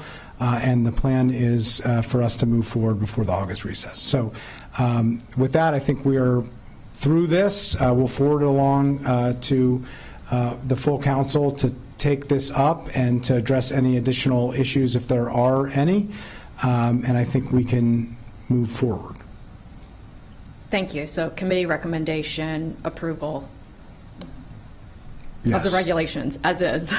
Yeah. Well, Or the committee is, with- yes. Obviously, the full Yes, council with- can consider additional issues. With the or- reporting requirement to be discussed at full council. Okay. Thank you. Thank you. Thank you to colleagues who have joined us for this. We have one other item on our agenda. We'll see if we can get through it. It's a pretty straightforward one, so I think we may be able to get through it if colleagues can indulge for some time. If it ends up generating significant amount of questions, we can move this to an additional date. We do have the 25th, the time allotted to a continuation of this conversation if needed, and so we can take it up then. But I do think that the packet was exhaustive and it didn't seem like there were a whole lot of extended questions required. So we have Executive Regulation 1623, tenant displacement, right of first refusal. I'm going to call up council staff, and I think Ms. Cross is joining us for this. Mr. Bruton is going to stay. Mr. Mia has joined us, who has handled this. Thank you for the thoughtful packet, and if you want to briefly go through this, and we can satisfy any questions if there are any. Really briefly, background for Director Bruton. This is regulation implementing portions of Expedited Bill 3823. Specifically, it is creating a process to receive applications to designate qualified entities, as well as several other substantive process changes for that process. I will note, similar to the previous bill, it is a Method 2 regulation that needs council action within 60 days of transmittal. The expiration date is August 14th, unless the council were to consider doing a resolution extending that date. The overall, the regulation was published in the June 2024 Register. Comments were received. One comment was received from the Montgomery Housing Alliance, and based on those comments, the executive did make some changes, which I've highlighted in the packet. But I'll stop there and see if there's anything from Dr. Bruton on that front. That's pretty good. That's a pretty good description. Let's see. We started out on this law back it was one of the early things I worked on. And I know that Councilmember President Friedson was very much interested in streamlining our ability to exercise the right of first refusal. One of the impediments to that was that, or currently is that, in order to exercise the right of first refusal and to partner with another entity who would own and operate the property, we have to, as a county, own the property. And so that requires us to engage in 2 sales transactions within a few hours. It costs money, it costs significant time, and it makes the finances for the county very difficult. And as the council well knows, that required DHCA in the past to hold significant amounts of money to be able to pay for an entire property. One example is Westchester West. which we used the right of first refusal on and facilitated a nonprofit affordable housing entity to buy, but we had to own the property first, and so we needed how was it, $87 million that we had to, hold and deal with that. And so there was general recognition with Council President Friedson and members of this committee, as well as the county executive, that we should, after an inexplicable number of years, actually finally deal with this problem. And so last spring and summer, we wrote up amendments to the right of first refusal law, and then we drafted those. We submitted them to the council at the end of last August. This was an emergency set of amendments. I believe the council voted on them in November. Is November correct? February. Sorry. They voted on that. Sorry, I'm mixing up they voted on them in February, so there was a lot of time to consider the law. We made several changes to it in response to feedback we received. As I said, the law was passed in February. We had been working on the regulations, and we quickly submitted the regulations through the county register. As Mr. Mia mentioned, we received only one set of comments. That was from the collective entity, the Montgomery Housing Alliance, which represents affordable housing developers and others engaged in affordable ownership and rental housing. As we did with the rent stabilization, we accepted a majority of what their recommendations were. Mr. Mia, I think, has laid those out. And I think from his report, you'll find that those who are commenting, who are probably going to be the folks who most often partner with us, seem pretty happy with the regulations, and the council staff seems to be okay with them. And so I guess that means we did a relatively good job. And I will mention that there's a timing issue here, because until these get passed by the council, we can't start doing this, and so we're still under the have to buy the whole property thing. All right, Cliff Notes version, long time in the making. This makes it easier for us to preserve housing in the county and to be able to partner with many of our outside partners. There's a process that's in place. I will say it's a very cumbersome process. It has been made slightly less cumbersome after consultation with stakeholders, which I very much appreciate, but there's a high bar here, and I think we have to be honest about that. But there are reasons why there's a high bar. We want to make sure we're disrupting market transactions in the interest of providing a public good, and in order to do that, we have to make sure that we're doing our due diligence, and there are thresholds to meet and high bars to satisfy. I think going from 3 years to 5 years, it was good, to help with some of those items, so that the process doesn't basically start right after you get approval. You give some time to folks. I think some of the other changes were thoughtful and reasonable, and it seems like generally there is a level of consensus here. So with that, unless there's any other comments from council staff or from the department, thank you as well to Ms. Cross for all of her work, and to the entire department for all of the efforts here. There have been a lot of conversations about right of first refusal. I've been talking about this for years and years and years. I will say thank you to Director Bruton for all of your work and efforts on it. And with that, all those in favor of recommending approval and forwarding this to the full council, This is also, I'll note, not on the agenda for Tuesday currently, but the intention is for this to be approved before we go to August recess. So we're also moving this as quickly as we can, and we should, through a deliberative process, but no faster than is appropriate or reasonable, or following our standard protocols and processes. So another important tool in the toolkit here, and very much appreciate all of the work. With that, we have recommended both regulations, and we'll take them up as a full council, and we are now adjourned. Thank you. Thank you. Thank you, guys.